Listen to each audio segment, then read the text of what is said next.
आपण माने कोई को बुझु नाहंती। बोलो यीशु प्रभु की, बोलो यीशु मसीह की, बोलो यीशु महाराज की। प्रभु को नाम धन्य हो। आसी पुणी थरे भूमि अंचल रे अनुष्ठित होइथिबा एही 37तम वार्षिक सभा 37 परा एही सभारे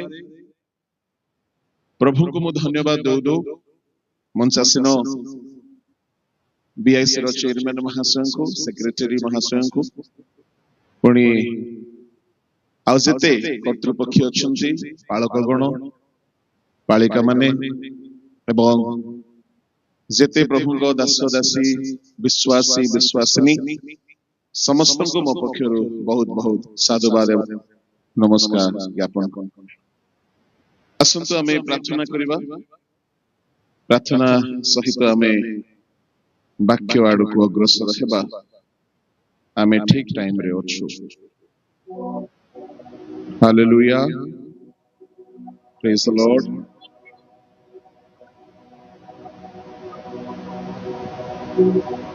समस्त चक्षु बंद करू। महामहिम स्वर्गस्थ पिता, तुम महानामर मु धन्यवाद करूछि। एही 37तम वार्षिक प्रार्थना सभारे आमे माने तुम्हर गौरव करू करू तुम्ह महत् कर्म रो साक्ष्य सुनु सुनु प्रभु वर्तमान आमे तुम्ह ठारू सुनिबाकु चाहछु। आम समस्त कर्ण तुमे उन्मुक्त कर। आमे केही हेले ठारे वक्ता न, आमे समस्ते तुम्हर श्रोता प्रभु। एणु ए स्थान रे तुमे विराजमान हो। तुम्ह लोक मानक पई जहा अत्यावश्यक प्रभु ताहा तुमे सुनाओ राजा। समस्त प्रतिबंधक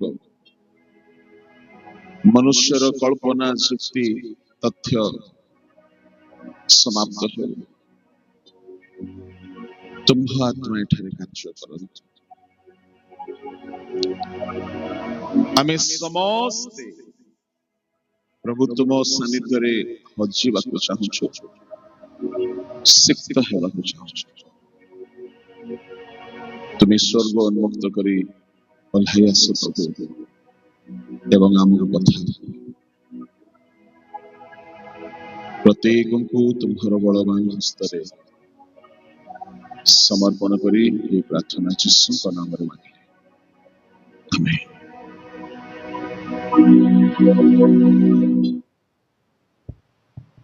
निरूपित शास्त्रांश के जने माइक रे पढ़ंतु।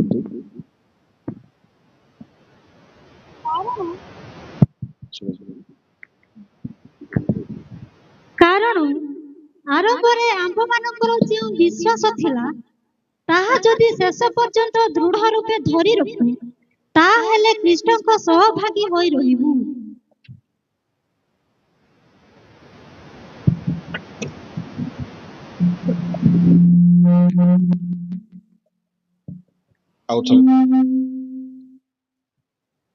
आउथरे पढ़ंतु।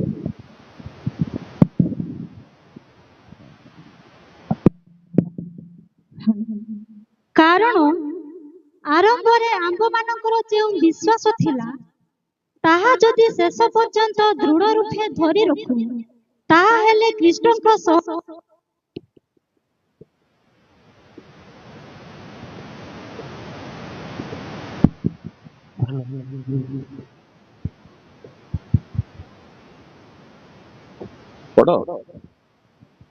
कारण आरंभरे आंभ मानकर जो विश्वास थिला ତାହା ଯଦି ଶେଷ ପର୍ଯ୍ୟନ୍ତ ଦୃଢ଼ ରୂପେ ଧରି ରଖୁ, ତାହେଲେ ଖ୍ରୀଷ୍ଟଙ୍କ ସହଭାଗୀ ହୋଇ ରହିବୁ। এই স্থাନରେ লেখা ଅଛି ଆରମ୍ଭରେ ଆମ୍ଭମାନଙ୍କର ଯେଉଁ ବିଶ୍ୱାସ ଥିଲା ତାହା ଯଦି ଆମେ ଶେଷ ପର୍ଯ୍ୟନ୍ତ ଦୃଢ଼ ରୂପେ ଧରି ରଖିବୁ, ତାହାହେଲେ ଆମେ ଖ୍ରୀଷ୍ଟଙ୍କର ସହଭାଗୀ ହେବୁ। ଖ୍ରୀଷ୍ଟଙ୍କର ସହଭାଗୀ ସେମାନେ ଥିଲେ ନା ନାହିଁ?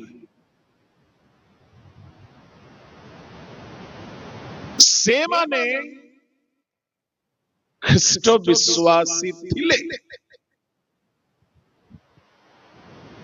କିନ୍ତୁ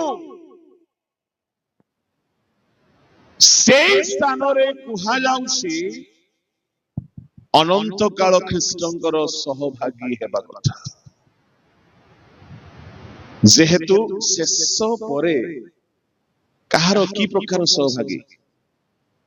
ଜଣେ ମଣିଷ ଶେଷ ପରେ ଅର୍ଥାତ୍ ମୃତ୍ୟୁ ପରେ, ଶେଷ ପରେ ବୋଲି କହିଲେ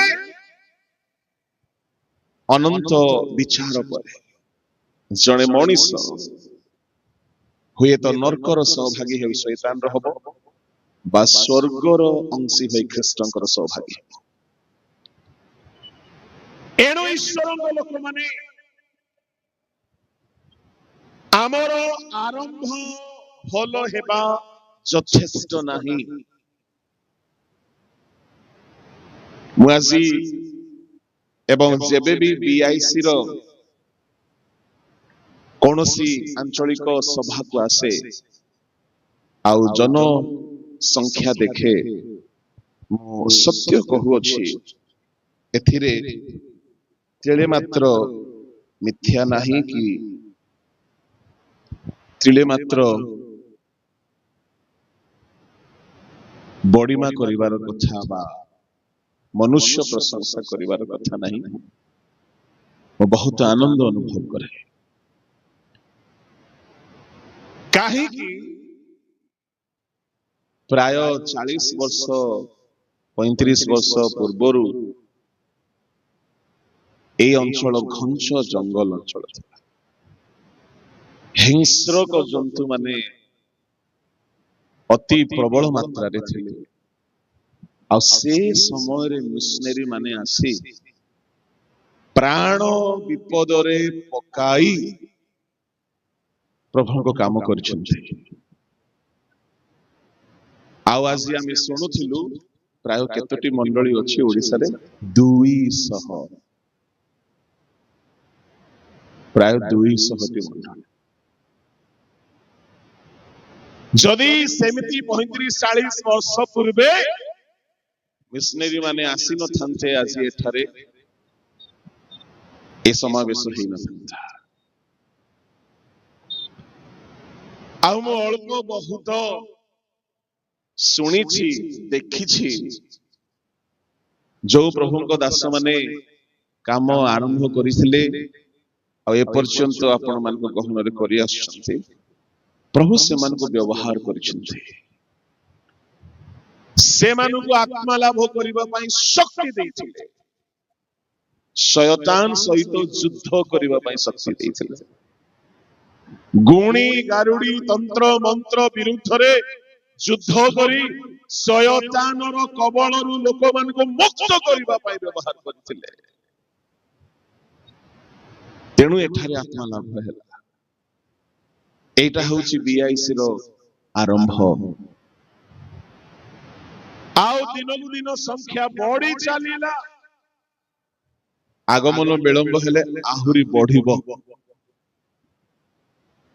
କିନ୍ତୁ ପ୍ରିୟମାନେ, ଆମର ଆରମ୍ଭକୁ ମନେ ପକାଇ ଆମେ ସନ୍ତୁଷ୍ଟ କେବଳ ନହେଉ।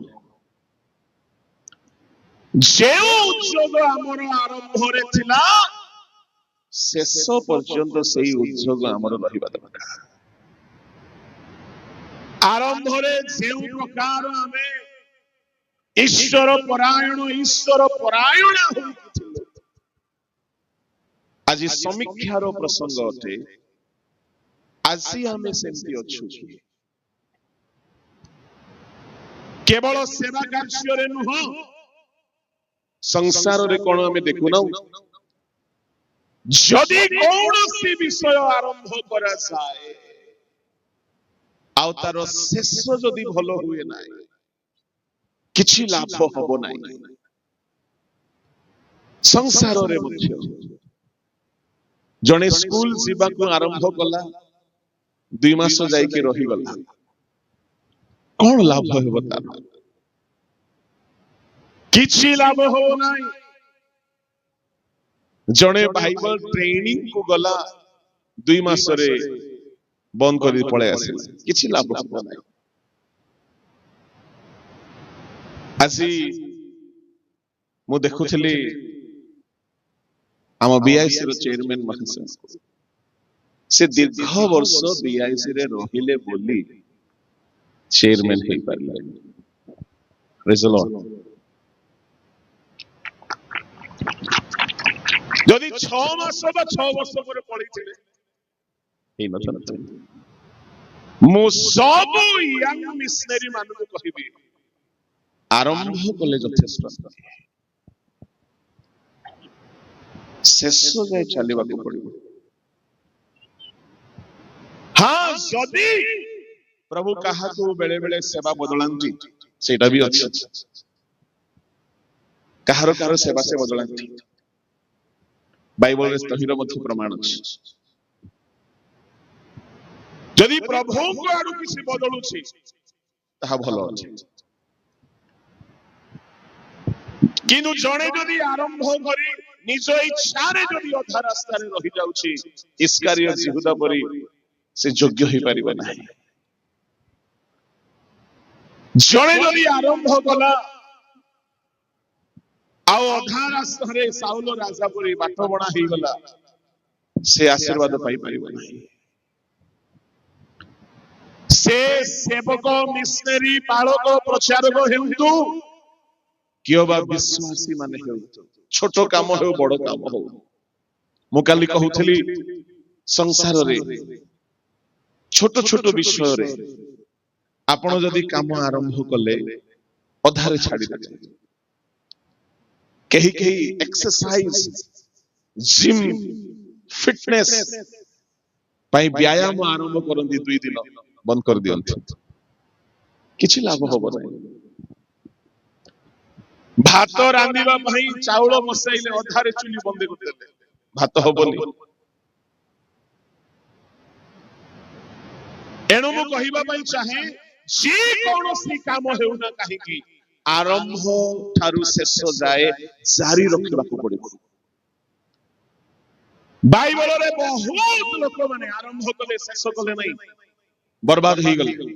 ଆରମ୍ଭ ଭଲ ଥିଲା, ଲୁସିଫରର ଆରମ୍ଭ ଭଲ ଥିଲା, ଶେଷ ଶୈତାନ ହେଇଗଲା। ଏଲି ଯାଜକଙ୍କର ପୁଅ ମାନଙ୍କର ଆରମ୍ଭ ଭଲ ଥିଲା, ଶେଷ ଅଭିଶପ୍ତ ହେଇକି ମରିଗଲେ। ଗିହେଜୀର ଆରମ୍ଭ ଭଲ ଥିଲା, ଶେଷ କୁଷ୍ଠ ରୋଗୀ ହେଇକି ନଷ୍ଟ ହେଇଗଲା। ବିଲିୟମର ଆରମ୍ଭ ଭଲ ଥିଲା, ଶେଷ ଅଭିଶପ୍ତ ହେଇଗଲା। ଜାରବିୟାମର ମଧ୍ୟ ଆରମ୍ଭ ଭଲ ଥିଲା, ଶେଷ ଅଭିଶପ୍ତ ହେଲା। ଆହାବର ମଧ୍ୟ ଆରମ୍ଭ ଭଲ ଥିଲା, ଶେଷରେ ଗୁଣିଆ ମାନଙ୍କର ସ୍ପନ୍ସର ହେଇଗଲା। ପ୍ରଭୁଙ୍କ ଲୋକମାନେ ଏ ସମସ୍ତଙ୍କ ଠାରୁ ଅତି ଭୟଙ୍କର ଉଦାହରଣ ହେଉଛନ୍ତି ଇସ୍କାରିୟତ ଯିହୁଦା।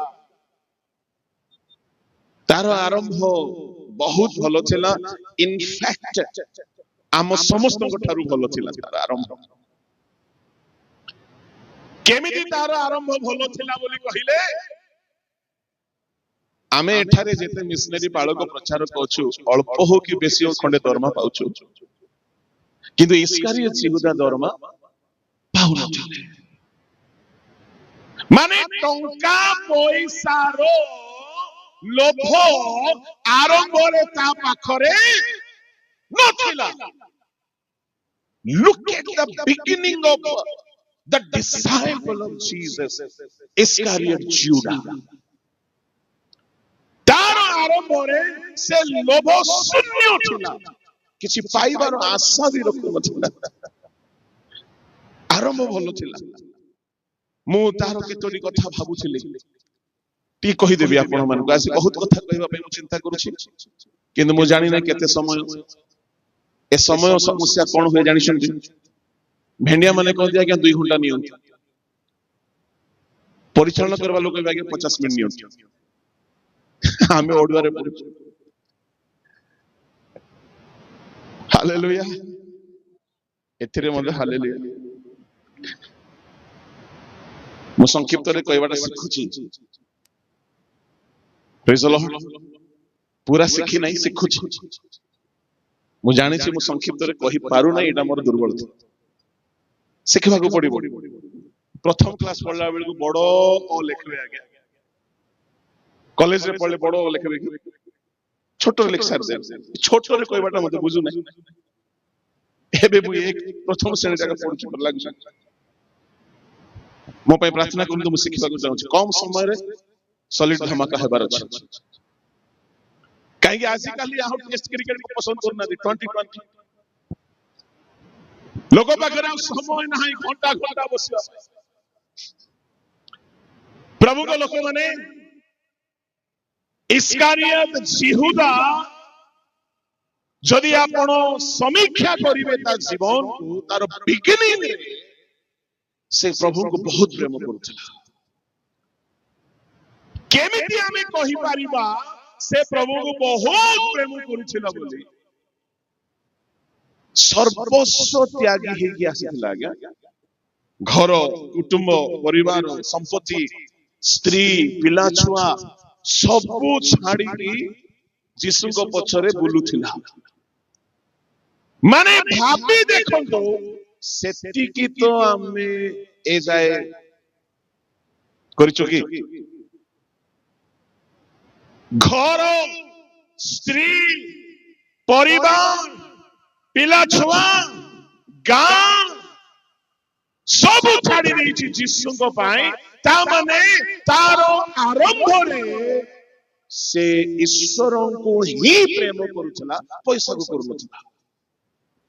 ତାର ବିଗିନିଂ ସେ ଈଶ୍ୱରଙ୍କୁ ବହୁତ ପ୍ରେମ କରୁଥିଲା। ତାର ଏହା ପ୍ରଥମ ବିଶେଷତା। ଯଦି ଆମେ କହିବା ହିନ୍ଦୀରେ, वह यीशु का दीवाना था। ମାନେ ଘର ତାକୁ ଦେଖାଯାଉ ନାହିଁ, ସୁଖ ତାକୁ ଦରକାର ପଡୁନାହିଁ, ତାକୁ ଧନ ସମ୍ପତ୍ତିର ଦରକାର ନାହିଁ, ତାକୁ କୌଣସି ବିଷୟ ଦରକାର ନାହିଁ, ଖାଲି ଯୀଶୁ ଦରକାର। ପାଗଳ ଥିଲା ସେ ତାର ଆରମ୍ଭରେ। ଆଜ୍ଞା ସେତିକି ତ୍ୟାଗ ନ ହେଲେ ଯୀଶୁଙ୍କ ଟିମରେ ରହି ପାରୁନଥିଲେ ଲୋକେ। ଇସ୍କାରିୟତ ଯିହୁଦା ପୁରା ଟ୍ରେନିଂ ସରେଇଛି ଆଜ୍ଞା 3.5 ବର୍ଷର। ରିଜଲ୍ଟ ବାହାରବା ଦିନ ଫେଲ ହେଇଯାଇଛି। ବିଟିଏସ୍ ସରେଇଲା ପରେ ପୁରା ଟ୍ରେନିଂ ଶେଷ କରିଛି, ସାଙ୍ଗରେ ଅଛି। ତା ମାନେ ତାର ତ୍ୟାଗ ଅଛି, ତାର ଈଶ୍ୱରଙ୍କ ପ୍ରତି, ଯୀଶୁଙ୍କ ପ୍ରତି ପ୍ରେମ ଅଛି। ପଇସା ଲୋଭ ଆରମ୍ଭରେ ନଥିଲା। ଆଉ ଜାଣିଛନ୍ତି ତା ପାଖରେ କଣ କଣ ଥିଲା? ସେ ପରିତ୍ରାଣ ପାଇଥିଲା। ଯୋଉମାନେ ଯୀଶୁଙ୍କ ନିକଟକୁ ଆସୁଥିଲେ ସେମାନେ ଜୀବନ ପାଉଥିଲେ। ସେ ଡୁବନ ନେଇଥିବ ନା ନାଇଁ ଆଜ୍ଞା? କୁହନ୍ତୁ, ବାଳକ ପ୍ରଚାରକ ଆଜ୍ଞା ମାନେ ନିଶ୍ଚୟ ନେଇଥିବ। ଯୀଶୁ ଦଉଥିଲେ ଡୁବନ। ତାମାନେ ଡୁବନ ମଧ୍ୟ ନେଇଥିଲା। ଈଶ୍ୱରଙ୍କ ଶକ୍ତି ପାଇଥିଲା ନା ନାଇଁ? ପାଇଥିଲା, ଶକ୍ତି ବି ପାଇଥିଲା। ମାଥ୍ୟୁ 10 ଅଧ୍ୟାୟରେ ତାର ଯଦି ଆମେ ଦେଖିବା, ଭୂତ ଛଡାଇବା ଶକ୍ତି, ମଡା ଉଠାଇବା ଶକ୍ତି, କୁଷ୍ଟି ସୂଚି କରିବା ଶକ୍ତି, ଆଉ ପ୍ରଚାର କରିବା ଶକ୍ତି, ଏସବୁ ଶକ୍ତି ପାଇଥିଲେ 12 ଶିଷ୍ୟ। ମୁଁ ତ କେବେ ମଢା ଉଠେଇ ନାହିଁ। ଇସ୍କାରିୟତ ଯିହୁଦା ମଢା ଉଠେଇବାର ଶକ୍ତି ପାଇଥିଲା, କୁଷ୍ଟିକୁ ସୂଚି କରିବାର ଶକ୍ତି ପାଇଥିଲା, ପ୍ରଚାର କରିବାର ଶକ୍ତି ପାଇଥିଲା, ଭୂତ ଛଡାଇବାର ଶକ୍ତି ପାଇଥିଲା। ଆଉ ଯୀଶୁଙ୍କ ସାଙ୍ଗରେ ସାଙ୍ଗରେ ସାଙ୍ଗରେ ରହୁଥିଲା। ମାନେ ଏତେ ପ୍ରତିଭା, ଏତେ ଟ୍ୟାଲେଣ୍ଟେଡ ଲୋକ, କେତେବେଳେ ତା ଭିତରେ ଶୈତାନ ପଶିଗଲା ସେ ଜାଣିପାରିଲା ନାହିଁ। ସାବଧାନ ନ ରହିଲେ ଆମେ ବି ଏମିତି ବାଣ ବଣା ହେଇଯିବାର ସମ୍ଭାବନା ଅଛି। ଆଉ କେହି କେହି ନିଜର ପୁରୁଣା ସାକ୍ଷ୍ୟକୁ ହିଁ ମନେ ପକେଇ ଖୁସି ହେଉଥିବେ। ଆମେ ବି ଦିନେ କରିଛୁ। ଆରେ ଇସ୍କାରିୟତ ଯିହୁଦା ବି ତ କରିଥିଲା। What about your present? ବର୍ତ୍ତମାନ କଣ ଅଟେ? ଦିନେ ଦିନେ ଯଦି ବଡ ସାକ୍ଷ୍ୟ କାହାର ହେବ, ମୁଁ ଗୋଟେ ପ୍ରଶ୍ନ ପଚାରିବି, ଯଦି ବଡ ସାକ୍ଷ୍ୟ କାହାର ହେବ, କିଏ କହିବ ଆଜ୍ଞା ଅତୀତର ବଡ ବଡ ସାକ୍ଷ୍ୟ କହୁ ବୋଲି, କିଏ କାହାର ସାକ୍ଷ୍ୟ ବହୁତ ବଡ ହେବ? ଲୁସିଫର ସଦାପ୍ରଭୁଙ୍କ ସାମ୍ନାରେ ନଥିଲି ବୋଲି କହିବ। ଯିହୁଦାର ସାକ୍ଷ୍ୟ ମଧ୍ୟ ଫେଲ ପଡିଯିବ। ମୁଁ ପରମେଶ୍ୱରଙ୍କର ସାନ୍ନିଧ୍ୟରେ ଗମନାଗମନ କରୁଥିଲି ବୋଲି କହିବ। ବର୍ତ୍ତମାନ ଶୈତାନ।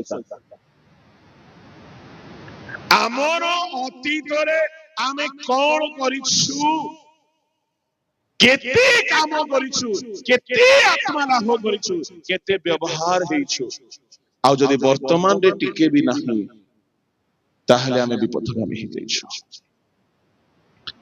ମୁଁ ଏହା କହୁନାହିଁ ଅତୀତ ର କିଛି ମୂଲ୍ୟ ନାହିଁ, ଅଛି, କିନ୍ତୁ ଆରମ୍ଭ କରିକି ଯଦି ଆମେ ଶେଷ ଠିକ କରିପାରିଲୁ ନାହିଁ, କିଛି ଲାଭ ହେବ ନାହିଁ। ଲୁସିଫରର ଆରମ୍ଭ ଭଲ ଥିଲା, ଏଲି ଯାଜକଙ୍କର ଆରମ୍ଭ ଭଲ ଥିଲା, ସାଉଲଙ୍କର ଆରମ୍ଭ ଭଲ ଥିଲା, ଗିହେଜୀର ଆରମ୍ଭ ଭଲ ଥିଲା, ସିହୁଦାର ଆରମ୍ଭ ଭଲ ଥିଲା, ପ୍ରଭୁଙ୍କ ଲୋକମାନେ, କିନ୍ତୁ ଶେଷ ଏମାନଙ୍କର ଭୟଙ୍କର ହେଲା। ଏଣୁ ଆମର ପ୍ରସଙ୍ଗରେ କୁହାଯାଇଛି, ଆଉ ଥରେ ପଢୁଛି, ଧ୍ୟାନରେ ଶୁଣନ୍ତୁ।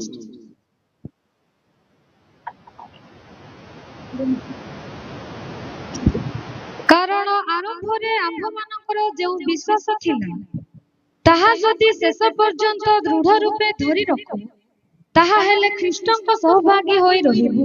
Praise the Lord। ମୁଁ ଆରମ୍ଭ କଥା କହିଲା ବେଳକୁ ଗୋଟେ କଥା କହିବାକୁ ଚାହୁଁ ସେଟା ଛାଡିଦେଲେ, ବିଆଇସି ର କଥା। ମୁଁ କାହିଁକି ଖୁସି ହୁଏ ବିଆଇସି ର କୌଣସି ସଭାକୁ ଆସିଲେ ବୋଲି କହିଲେ, 1996 ରେ ବିଆଇସି ର ଗୋଟେ ମଣ୍ଡଳୀ ଥିଲା ମାଝିଗୁଡାରେ। କେତେ ଲୋକ ଅଛ ମାଝିଗୁଡାରୁ? କେହି ନାହାନ୍ତି? ଆଚ୍ଛା, ମୁଁ ଜଣେ ଅଛି। ମାଝିଗୁଡାରେ ବିଆଇସି ର ଜଣେ ମିଶନାରୀ ରହୁଥିଲେ, ଅବ୍ରାହମ ଲିମା। ମୁଁ ତାଙ୍କ ଘରକୁ ଏମିତି ଯାଇଥିଲି, କଲେଜ 10th ପାସ୍ ହେଇଥିଲି। ମୁଁ ଟିକେ ପରିବର୍ତ୍ତନ ହେଇଥିଲି ନୂଆ ନୂଆରେ। ଗଜପତିରେ ଗୋଟେ କଥା କହନ୍ତି ନାଇଁ କି, ନୂଆ ନୂଆରେ ନୋଟା। ତ ନୂଆ ନୂଆର ଉତ୍ତେଜନା ଟିକେ ଅଲଗା ଥାଏ। ମୁଁ ନୂଆ ନୂଆରେ ପ୍ରଭୁଙ୍କୁ ପାଇଥିଲି, ଆଉ ମତେ ଇଚ୍ଛା ହେଲା ସେ ମୋ କାକା ଅଟନ୍ତି, ନିଜ ବାପାଙ୍କ ସାନ ଭାଇ। ତ ମୁଁ ଭାବିଲି ତାଙ୍କ ପାଖକୁ ଟିକେ ଗଲେ ମୁଁ କେମିତି ପ୍ରଭୁଙ୍କୁ ପାଇଲି ମୁଁ ଜଣେଇବି। ଟିକେ ବଡପଣ ବୁଦ୍ଧି ଥାଏ ନାଇଁ ଆଜ୍ଞା, ନୂଆ ନୂଆରେ ଟିକେ ଦେଖେ ହେବା ବୁଦ୍ଧି ଟିକେ ଆପଣ ମାନଙ୍କୁ ନଥିବ, ମତେ ଥିଲା। ଏବେ ମଧ୍ୟ ଟିକେ ଟିକେ ଅଛି ପରି ଲାଗୁଛି, ସେଟା ମାରିବାର ଅଛି। ହାଲେଲୁୟା, ସ୍ୱୀକାର କରିଦଉଛି। ଆଉ କଣ, ଏଟା ବଡ ଖରାପ ବୁଦ୍ଧି ଆଜ୍ଞା, ନିଜ ବିଷୟରେ ବେଶୀ କହିବାର ନାହିଁ। ବହୁତ ବହୁତ ପ୍ରମାଦ। ମୁଁ ବିଆଇସି ରେ ଆଜି ଆସିଛି ବୋଲି ଆପଣ ମାନଙ୍କୁ କହୁଛି। କାହିଁକି କହୁଛି? ଆପଣ ମାନଙ୍କର ଖୁସି ପାଇଁ କହୁଛି ଯେ ସେଠାରେ ମୁଁ ଆସିଥିଲି କାକାଙ୍କୁ ପୁତ୍ରା ଭେଟିବା ପାଇଁ। ତାଙ୍କ ନାମ ଅବ୍ରାହମ, ମୁଁ ଲୋଟ ନୁହେଁ। ଭେଟିବା ପାଇଁ ଆସିଥିଲି। ମୁଁ ପରିତ୍ରାଣ ପାଇଛି, ମନ ପରିବର୍ତ୍ତନ କରିଛି, ଡୁବନ ନେଇଛି। ଶୁଣିଲେ ଖୁସି ହେବେ, କାହିଁକି ବୋଲେ ଆମେ ଜେଏଲସି ଲୋକ ଥିଲୁ।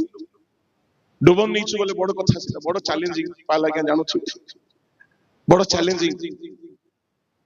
ଆଉ ହନୁମତପୁରରେ ଓହ୍ଲେଇକିରି ଚାଲିବାକୁ ପଡିଲା, ଚାରିଆଡେ ଜଙ୍ଗଲ। ଜଣା ନାହିଁ ଆଜିକାଲି ଯୁଗ ହେଲେ ମୋବାଇଲ କିଛି କିଛି ଥାନ୍ତା, କିଛି ମୁଁ କୁଆଡେ ଯାଉଛି ଜାଣି ନାହିଁ, ଚାଲି ଚାଲି ଚାଲି ରାସ୍ତା ପଚାରିଲି କୋବୁଡିକୁ, ପାଖ ଆକା ବାବୁ ବୋଇଲେ। କେତେ ଦୂର ମା? ପାଖ ଆକା ବୋଇଲେ। ତାଙ୍କୁ ପାଖ ଲାଗୁଛି, ଆମେ ସୁକୁମାର ଲୋକ, ଟାଉନରେ ଜନ୍ମ ହେଇଛୁ, ଏତେ ଚାଲିବା ଅଭ୍ୟାସ। ଯାହା ବି ହଉ ମୁଁ ପହଞ୍ଚିଲି, ମୋ ଘଟଣା କହିକି ମୁଁ ବୋରିଂ କରିବା ପାଇଁ ଚାହୁଁନାହିଁ। ସେତେବେଳକୁ ଉଆପଚିରେ ଗୋଟେ ପ୍ରଭୁଙ୍କ ଦାସ ଥିଲେ, କୁବେନ୍ଦ୍ର ପରିଛା। ଏ ଦୁଇ ଜଣ ମଧ୍ୟାହ୍ନ ବେଳେ ପ୍ରାର୍ଥନାରେ ବସୁଥିଲେ। ମତେ କାକା ନେଇକି ଗଲେ ଉଆପଚିକୁ, ଚାଲ ଯିବା। ଖରା ବେଳେ ମାନେ ବସୁଥିଲେ ପ୍ରାର୍ଥନା, ଦୁଇ ଜଣ। ସେଇଠି ଜଣେ ଭାଇ ତାବରଡାରୁ ଥିଲେ, ପ୍ରଭାକର ଜେନା, ତିନି ଜଣ ବସୁଥିଲେ। ମୁଁ ଯାଇକି ବସିଲି। ମୁଁ କିଛି ବୁଝି ପାରିଲି ନାହିଁ, ମନେ ମନେ ଟିକେ ଥଟ୍ଟା କଲି, କ୍ଷମା କରିବେ, ସେମାନେ ପରଭାଷା କହୁଥିଲେ। ମୁଁ ସେଟା ବୁଝି ପାରିଲି ନାହିଁ, କଣ ହେଉଛନ୍ତି ଏମାନେ? ବାୟା ବାତୁଳ ପରି ହସୁଛନ୍ତି, କାନ୍ଦୁଛନ୍ତି, ଘୋରାଣ୍ଡି ହଉଛନ୍ତି। ସେତିକି ବେଳକୁ ଆତ୍ମାଙ୍କର କାର୍ଯ୍ୟ ମୁଁ ଭୟଙ୍କର ଭାବରେ ଦେଖିଲି। ମୋର ସବୁ ପାପ ମୋ ଜୀବନ କଥା ପ୍ରକାଶିତ ହେଇଗଲା। ସେତେବେଳେ ମୁଁ କହିଲି, ପ୍ରଭୁ ମତେ ଏଇଟା ଦରକାର। ଘଟଣାକୁ ଛୋଟ କରୁଛି, 8-10 ଦିନ ମୁଁ ଥିଲି। ଆଉ ଦିନେ ମାଝିଗୁଡାରେ ପ୍ରାର୍ଥନା ହେଲା, 12 ଘଣ୍ଟାର ଉପବାସ ପ୍ରାର୍ଥନା। 3 ଜଣ ମାତ୍ର ଥିଲୁ, ମୁଁ, ଆମ କାକା, ତାବରଡାର ପ୍ରଭାକର ଜେନା ଭାଇ। ସେ ଦିନ ମୁଁ ପବିତ୍ର ଆତ୍ମାରେ ପୂର୍ଣ୍ଣ ହେଲି। ଟିକେ ଧୀରେ ତାଳି ବଜାନ୍ତୁ, ଏଇଟା BIC ରେ ହେଇଛି, ଟିକେ ଧୀରେ ବଜାନ୍ତୁ। ସେ ଘର କୁଡିଆ ଘର ଥିଲା, 3 ଜଣ ଆମେ ବସିଥିଲୁ। ସକାଳ 9 ଠାରୁ ପ୍ରାର୍ଥନା ଆରମ୍ଭ ହେଲା, ଆଣ୍ଠୁରେ ଥିଲୁ। ରାତି 9ଟାରେ ପ୍ରାର୍ଥନା ସରିଲା। ମୁଁ କେବେ ଜାଣିନଥିଲି ଏମିତି ଅନୁଭୂତି ଥାଏ ବୋଲି। ଆଉ ସେଦିନ ମତେ ପବିତ୍ର ଆତ୍ମାରେ ପ୍ରଭୁ ପୂର୍ଣ୍ଣ କଲେ। ସେଦିନ ବାସ୍ତବରେ ମୋର ପରିବର୍ତ୍ତନ ହେଲା। ସେଦିନ ଠାରୁ ମତେ ପ୍ରଭୁ କଥା କହିବାକୁ ଲାଗିଲେ, ଆଜି ଯାଇ କହୁଛନ୍ତି। ସେଦିନ ମୋ ଜୀବନର ସବୁଠାରୁ ବଡ ଦିନ। ଆଉ ମୋର ଗୋଟିଏ ବଡ ରିଭାଇଭାଲ ମୋ ଜୀବନରେ ପ୍ରଭୁ ଆଣିଲେ, BIC ର ଗୋଟେ ଫିଲ୍ଡରେ, ମାଝିଗୁଡାରେ। ଏଣୁ ମୁଁ BIC କୁ ଆସିଲେ ବଡ ଖୁସି ହୁଏ। ତାଳି ବଜେଇବାର ବି ଏଡେ ମୁସ୍କା ବୋଲି ମୁଁ ଜାଣିନାହିଁ। ଆପଣ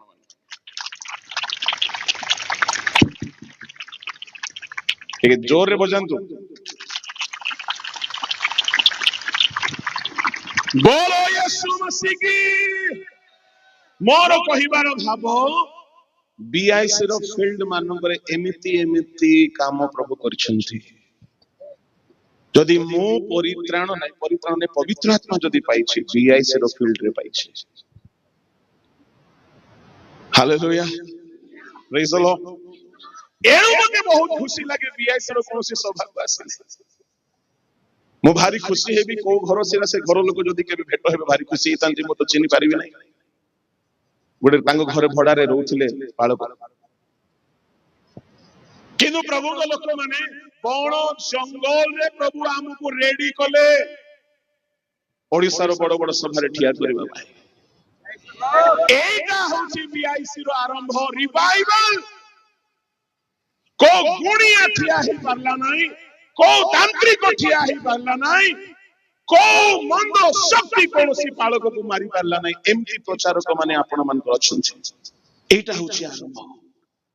ମୁଁ କହିବା ପାଇଁ ଚାହେଁ, ଆମର ବର୍ତ୍ତମାନ କେମିତି ଅଛି, ଆମର ଶେଷ କେମିତି ହେବାକୁ ଯାଉଛି। ଆମର ଆରମ୍ଭ ଭଲ, there is no doubt at all.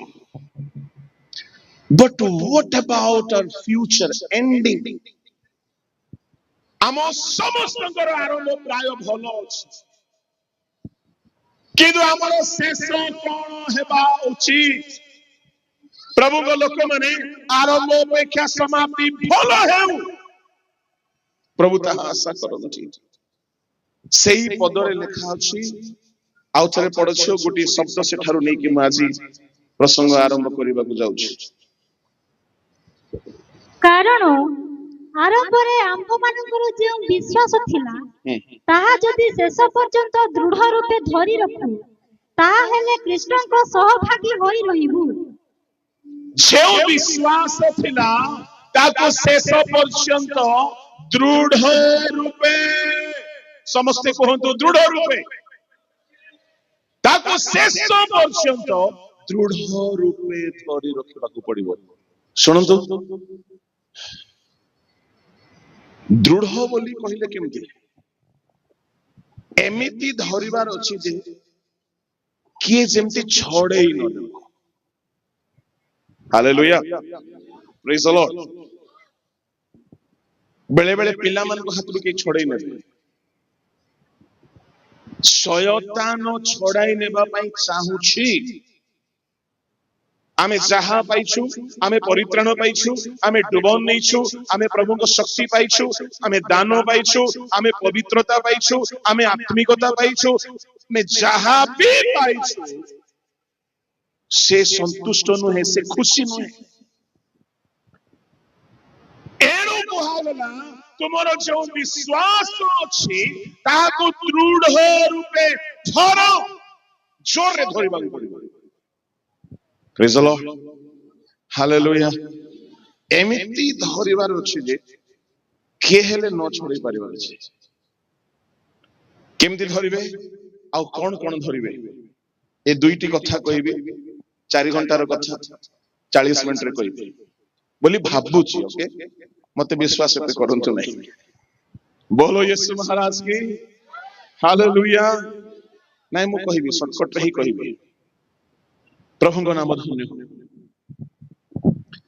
प्रभु को लोक माने बहुत कथा अछि 12 गोटी विषय को धरिबा पाई नूतन नियम रे हम मन को आह्वान दिया जाय छै। से गुडा को धरी रख बोली कहा जाउछि। आओ दृढ़ भाव रे धरिबा को पड़िबो। जदि आमे धरी रखिबा नाही ता माने जणे अछि जे छड़ाई नेबो। सावधान कौन कौन आपण धरी रखिबे। नंबर 1 हला विश्वास। विश्वास जेपरी आरंभ रे छिला दिनो को दिन हमर विश्वास को दृढ़ भाव रे धरू। आपण कहबे हमर विश्वास अछि। सुनंतु परित्राण पाइबा पई जो विश्वास अछि से कथा एठी पड़ी नाही। एठी से कथा पड़ी नाही आज्ञा। सदा प्रभु को विश्वास करिबा आओ निजर परिस्थिति को से ठीक करिवे बोली विश्वास करिबा अलगा। सारा जिहोबा जे परमेश्वर यह विश्वास करुथिला नहीं आगे करुथिला किंतु 90 वर्ष बयस छुआ हेबो बोले ताको विश्वास होता। सदा प्रभु से एकमात्र ईश्वर एटा सारा विश्वास करूछि किंतु 90 वर्ष बयस छुआ हेबो बोले हुस दउछि। ता माने निजर परिस्थिति खराब हेला बेलकू प्रभु जोगाइबे बोली हमर विश्वास धरी रखिबा को पड़िबो। जीसु परित्राण करता ए विश्वास हमर के होन करिवे नै। हम स्त्री देह खराब हेला बेलकू दरमा बंद हेला बेलकू कुआडू 2 पैसा न मिलला बेलकू केही सहाय्य न कला बेलकू शुणु पपका आवा माने विश्वासी माने शत्रु हेला बेलकू प्रभु छाड़िबे नाही। ए विश्वास धरी रखिबा अछि। नियारे पकाई देले मछियो किछि हेबो नाही बोली विश्वास धरी रखिबा अछि। सिंह घाटरे पकाई देले मछियो मोर किछि हेबो नाही ए विश्वास धरी रखिबा अछि। मोर एक्सीडेंट हला मो टिके भी मुह सुखी नाही दुख करी नाही मो सत्य को ईश्वर को बेदरे ठिया कांदी मध्य नाही। हम ड्राइवर बहुत कांदिला दुख करी नाही कि प्रभु को प्रश्न पचारे नाही प्रभु मु तुम सेवक काहे के एमती कलो ना आमे तांको रक्त रे किना जाइछु। आमे तांकर पुत्र अछु। तांको बिना इच्छा रे किछि हो नाही। यदि तांको संतुष्ट होछि हमको विपद रे पकेइबा आमे भी संतुष्ट हेबा को पड़िबो।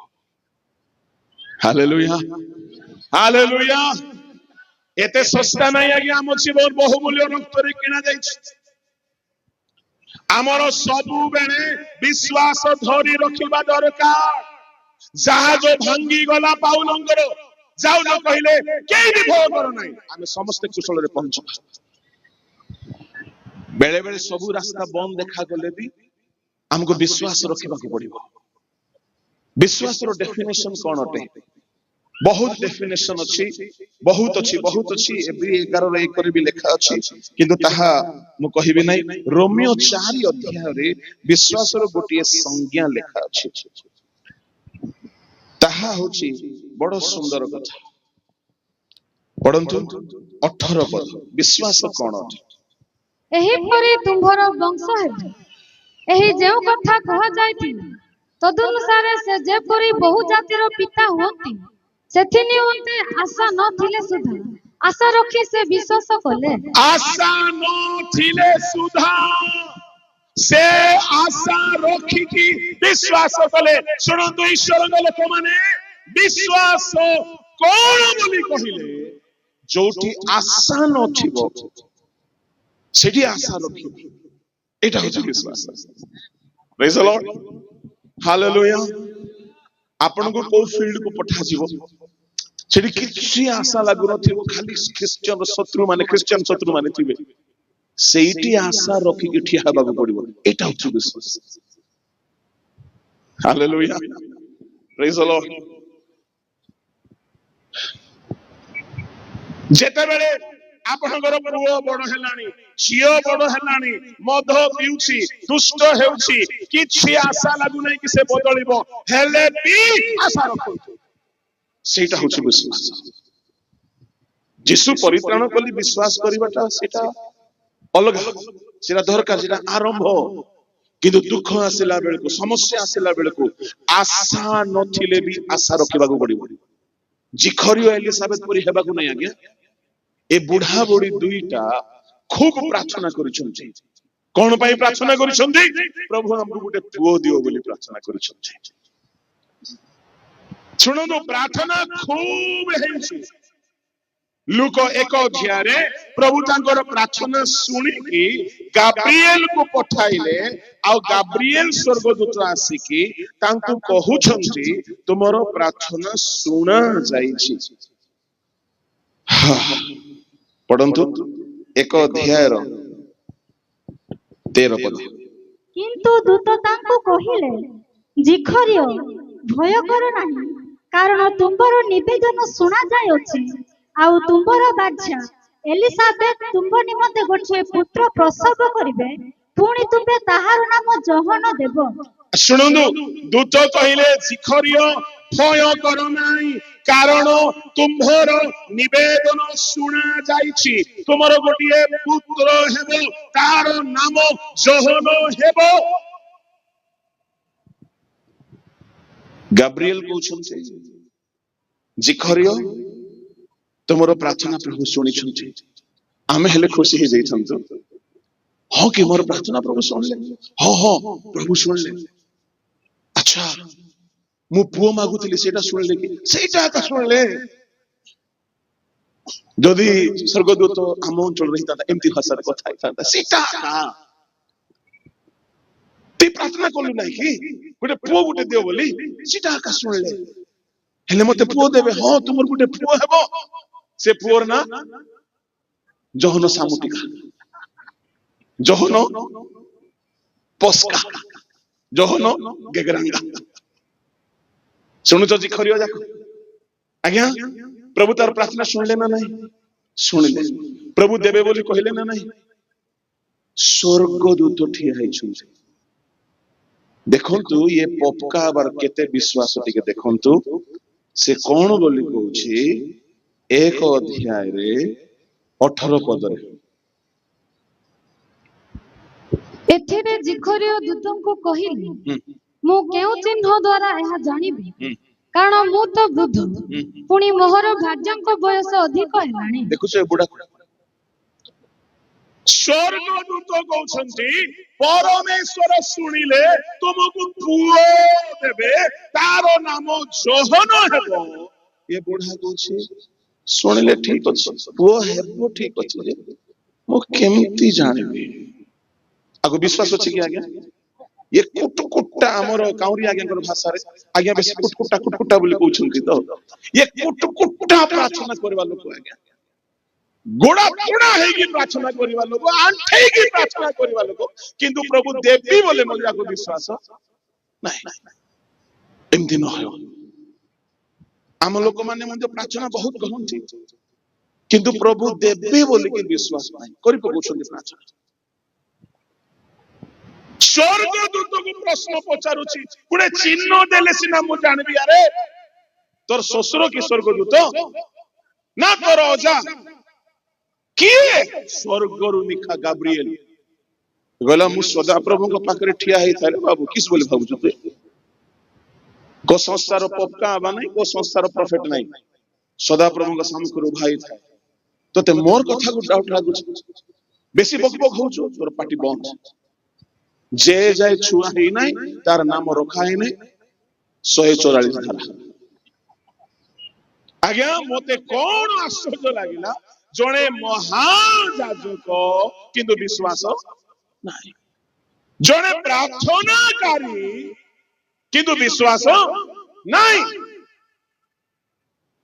हेले हमर पक्का हबा माने भाबे आज्ञा सत्य कहले आज्ञा से महायाजक को जदी विश्वास नथिला बोले हमको हेबो कि आज्ञा सेमती भाबतु नहीं आपण जिखरियो नहुंती जिखरियो जिसुଙ୍କ रक्तरे किना जाई नथिला से पुरातन नियमर महायाजक थिला आपण नूतन नियमर महायाजकଙ୍କର ଯାଜକ हालेलुया जाहा मागुछो ताहा पाइछि बोली विश्वास कर आज्ञा बेले बेले आशा नथिले भी आशा रखबाक पड़िबो आपनकर स्वामी मद पिउछि प्रार्थना करूछंती आशा लागु नै हेले भी आशा रखि की प्रार्थना करंतु सेइटा होछि विश्वास आपण धरि रखिछंती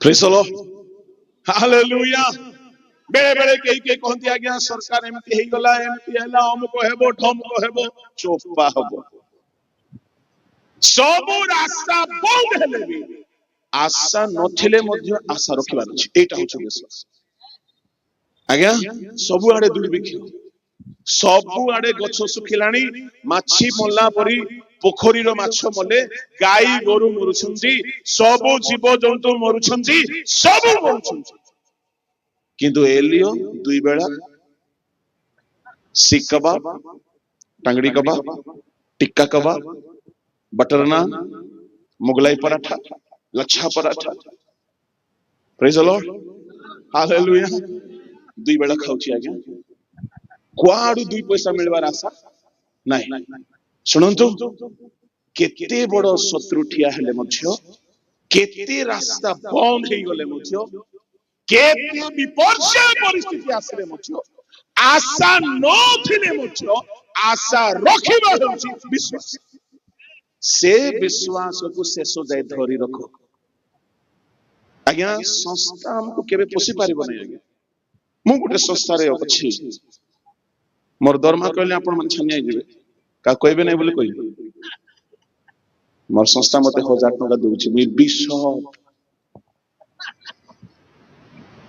सीएनआई रो बिशप हेले मालामाल कैथोलिक बिशप हेले मालामाल मु बिशप पोस्ट खोजी नै हमर संस्था मते डाकी की आनी बनेली किंतु 1000 टका देउछंती दरमा भी नै से पॉकेट मनी स्कूल पिला मन को दिया मु कहिबा पहि चाहे केई हमको पोसी पारिबे नाही आमको केवल गुडे सहभागिता पय संस्था दरकार संस्था रे विश्वस्त होई रहिबा दरकार किंतु आमको आह्वान करला परमेश्वर हमको पोसिबे हालेलुया एनो सब अवस्था रे आशा नथिबार सिचुएशन जदी आसुची यू आर लकी बिल्कुल किसी रास्ता देखा जाऊ नहीं आपण लकी होतोंती भाग्यवान होतोंती that's the time you can exercise your faith life smooth चलिले आपणकर विश्वास केते अछि जणा पड़िबो नाही ଦୁଇ ଜଣ ସ୍ୱାମୀ ସ୍ତ୍ରୀ ପ୍ରାର୍ଥନା କରୁଛନ୍ତି, ବର୍ଷ ବର୍ଷ ହେଲା ବୁଢା ବୁଢୀ ହେଇଗଲେ, ପ୍ରାର୍ଥନା ଚଲେଇଛନ୍ତି। ବୁଢା ବେଳକୁ ଜିଖରିଓ ଯଦି ଯାଇକି ଡକ୍ଟରକୁ କହିଥାନ୍ତା, ଆଜ୍ଞା ପିଲା ଛୁଆ ହେବ ନା ନାଇଁ ଦେଖ, ଡକ୍ଟର ଗାଳି କରି ଘୋଡ଼ିଥାନ୍ତା। ଟିକେ ଭେଣ୍ଡିଆ ଥିଲା ବେଳେ ଆସିଥାନ୍ତ, ଏ ବୁଢା ବୁଢୀ ବୟସରେ କଣ ଆସିଲେ? ଡକ୍ଟର ମଧ୍ୟ ନିରାଶା କରିଦେବ। କିନ୍ତୁ ପ୍ରାର୍ଥନା କରିକି ବିଶ୍ୱାସ ରଖିବା ଲୋକମାନେ ଆଶା ନଥିଲେ ବି ଆଶାର ଫଳ ଦେଖିବେ।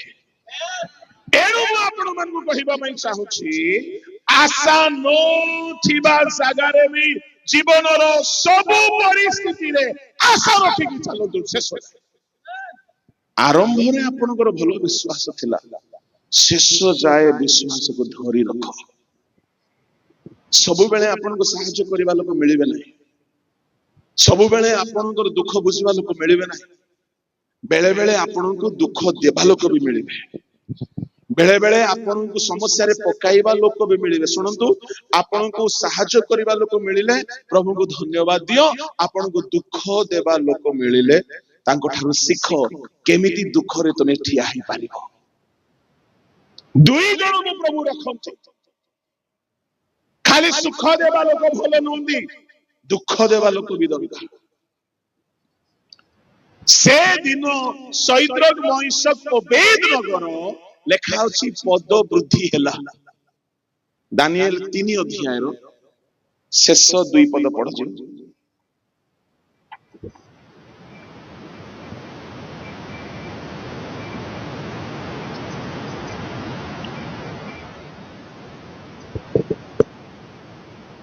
ନାଇଁ କି? ଏଥିପାଇଁ ମୁଁ ଏହି ଆଜ୍ଞା କରୁଅଛି ଯେ ଯେଉଁ ପ୍ରତ୍ୟେକ ଗୋଷ୍ଠୀ ଦେଶୀୟ ଓ ଭାଷାବାଦୀ ଲୋକ ଶୈଦ୍ରକ ମହିଷକ ଓ ଅବେଦନଗର ପରମେଶ୍ୱରଙ୍କ ପ୍ରତିକୂଳରେ କୌଣସି ଭ୍ରାନ୍ତିର କଥା କହିବେ, ସେମାନେ ଖଣ୍ଡ ଖଣ୍ଡ ହୋଇ କଟାଯିବେ ଓ ସେମାନଙ୍କର ଗୃହ କ୍ଷତରାଶି ହବ। କାରଣ ଏହି ପ୍ରକାର ଉଦ୍ଧାର କରିବାକୁ ସମର୍ଥ ଆଉ କୌଣସି ଦେବତା ନାହିଁ। ଏଥିରେ ରାଜା ଶୈଦ୍ରକ ମହିଷକ ଓ ଅବେଦନଗର ବାବିଲ ପ୍ରଦେଶରେ ପଦ ବୃଦ୍ଧି କଲା। କଣ ବୃଦ୍ଧି କଲା? ପଦ କଣ ବୃଦ୍ଧି କଲା? କଣ ବୃଦ୍ଧି କଲା? ତା ମାନେ ଅଗ୍ନିକୁ ଯଦି ଏମାନେ ଜୟ କରିକି ଆସି ନଥାନ୍ତେ, ଏମାନଙ୍କର ପ୍ରମୋଶନ ହେଇନଥାନ୍ତା। କଣ ଭାବୁଛନ୍ତି? ଆଜି ଯଦି କାହାର ପ୍ରମୋଶନ ହଉଛି, ସେମାନେ ପରୀକ୍ଷାକୁ ଜୟ କରିଥିବାରୁ ହଉଛି। ପ୍ରଭୁ ନ କଲେ ହେବ ନାହିଁ। ଏଣୁକରି ସେ ରାଜା ଅଗ୍ନିକୁଣ୍ଡ ପ୍ରସ୍ତୁତ କଲା, ସେ ରାଜା ସେମାନଙ୍କୁ ନିଆଁରେ ଫୋପାଡ଼ିଲା, ସେମାନେ ବିଶ୍ୱାସରେ ରହିଲେ। ଆଉ ଆଶ୍ଚର୍ଯ୍ୟ କର୍ମ, ସେ ଶତ୍ରୁ ଦେଖିଲା, ଶତ୍ରୁ ଯିଏ ମରଣ ଚାହୁଁଥିଲା ସେ ଏବେ ପ୍ରମୋଶନ ଚାହୁଁଛି। ଆଶା ନଥିବା ଜାଗାରେ ବି ଆଶା ରଖନ୍ତୁ। ଏପରି ବିଶ୍ୱାସକୁ ଶେଷ ଯାଏ ଧରି ରଖନ୍ତୁ। ବହୁତ କଥା କୁହାଯାଇ ପାରିବ, ବିଶ୍ୱାସକୁ ଶେଷ ଯାଏ ଧରି ରଖିବା। ନିଜ ପୁଅକୁ ନେଇକି ଯାଉଛି ବଳି କରିବା ପାଇଁ, ପର୍ବତରେ କଣ ମିଳିବ ଆଜ୍ଞା? ପର୍ବତରେ ନିଜ ପୁଅକୁ ବାନ୍ଧିଛି, ଛୁରୀ ହାତରେ ଧରିଛି, କାଠ ସଜାଇଛି, ହାଲେଲୁୟା, ମାରିବା ପାଇଁ ହାତ ଉଠେଇଛି, କିନ୍ତୁ ବିଶ୍ୱାସ ଅଛି ଯେ ମୋ ପୁଅ ମରିବ। ଏମିତି ବିଶ୍ୱାସକୁ ଶେଷରେ ଧରି ରଖିବାକୁ ପଡିବ। ମୁଁ ଆପଣଙ୍କୁ କହିବା ପାଇଁ ଚାହେଁ, ଆମେ ପରିତ୍ରାଣ ପାଇଗଲୁ, ଯୀଶୁଙ୍କୁ ବିଶ୍ୱାସ କଲୁ, କିଛି ବହୁତ ବଡ କାମ କରିନାଉ। ଯୀଶୁ ଅଲରେଡି ଆମ ପାଇଁ କ୍ରୁଶରେ ମରିଛନ୍ତି, ସେଟା ଆରମ୍ଭ। କିନ୍ତୁ ପରିସ୍ଥିତି ଖରାପ ହେଲା ବେଳକୁ, ଆଶା ନଥିଲା ବେଳକୁ ପ୍ରଭୁ ଯୋଗାଇବେ। ଏ ବିଶ୍ୱାସ ଆମର ରହିବା, ଏ ବିଶ୍ୱାସକୁ ଶେଷ ଯାଏ ଧରି ରଖିବାକୁ ପଡିବ। ଦ୍ୱିତୀୟ ତିମୋଥୀ 4 ଅଧ୍ୟାୟ ତାହାର 6-7 ଟିକେ ପଢନ୍ତୁ। କାରଣ ଏବେ ହିଁ ମୋର ପ୍ରାଣ ଆହୁତି ପରି ଢଳା ଯାଉଅଛି, ମୋହର ମହାପ୍ରୟାଣର ସମୟ ଉପସ୍ଥିତ। ମୁଁ ଉତ୍ତମ ଯୁଦ୍ଧରେ ପ୍ରାଣପଣ କରିଅଛି, ନିରୂପିତ ପଥର ଶେଷ ପର୍ଯ୍ୟନ୍ତ ଦୌଡ଼ିଅଛି, ମୁଁ ବିଶ୍ୱାସ ରକ୍ଷା କରିଅଛି। ପାଉଲ କହିଲେ, ମୋ ବିଶ୍ୱାସ ନଷ୍ଟ କରି ନାହିଁ, ମୋ ବିଶ୍ୱାସ ରକ୍ଷା କରିଛି। ପ୍ରଭୁଙ୍କ ଲୋକମାନେ, ଆପଣ ମାନେ ଯେଉଁ ବିଶ୍ୱାସରେ ଆରମ୍ଭ କଲେ ଚାଲୁଥିଲେ, शेष जाए से विश्वास को धरी रखु टिके भी शीतल हूँ कहीं आमर आरंभ अपेक्षा आमर शेष भल होगा दरकार प्रथम धरिबा हूँ विश्वास को धरिबा द्वितीय सूची विवेक को धरी रखा पड़ो शेष जाए प्रथम तिमोथी 1:19 पढ़ंतु फर्स्ट तिमोथी 1:19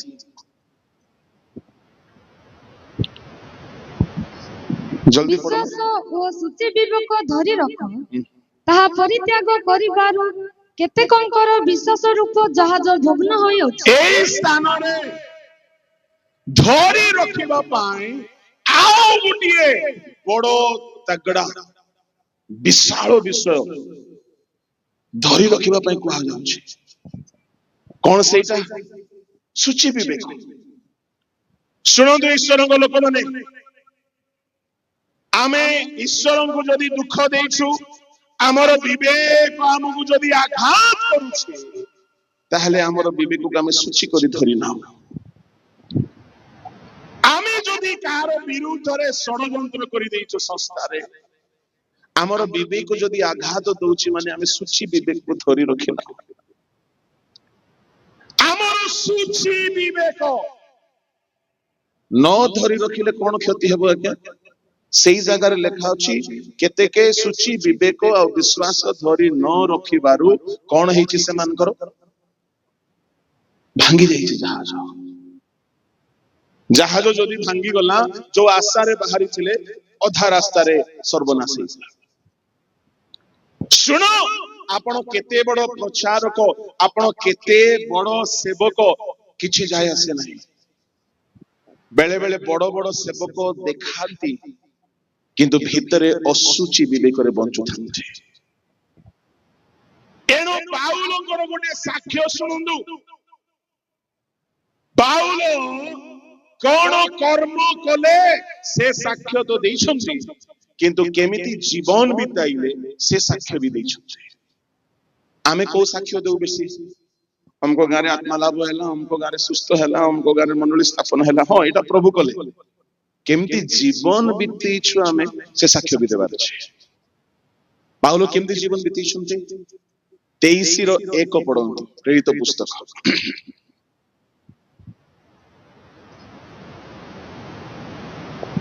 आउ पाउल महासभा प्रति स्थिर दृष्टि रे चाहि कहिले भ्रातृवृंद मु एही दिन पर्यंत संपूर्ण सुविवेक रे ईश्वरଙ୍କ साक्षात रे आचार व्यवहार करी आछे एही दिन पर्यंत from the beginning to till date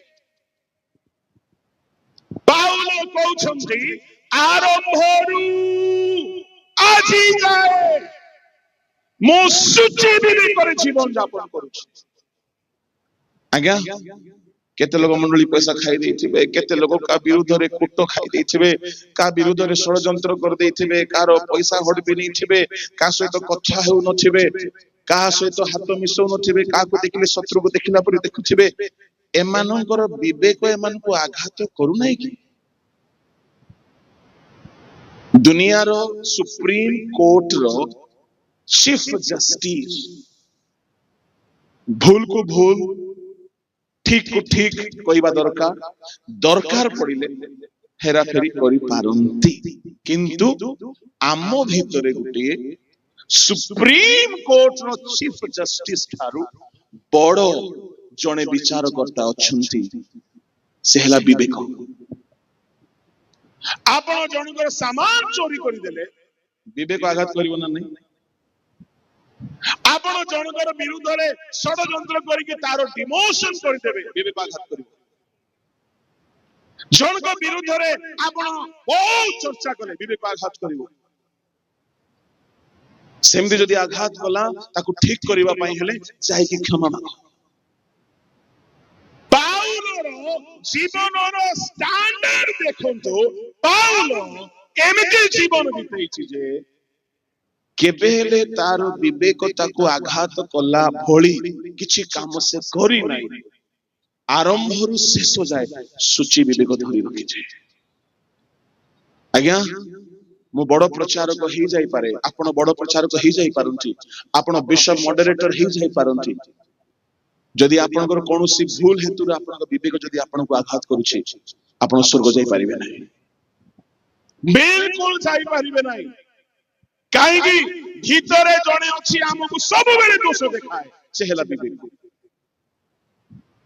बेले बेले केही केही विवेकर कथा को भी सुनती नाही।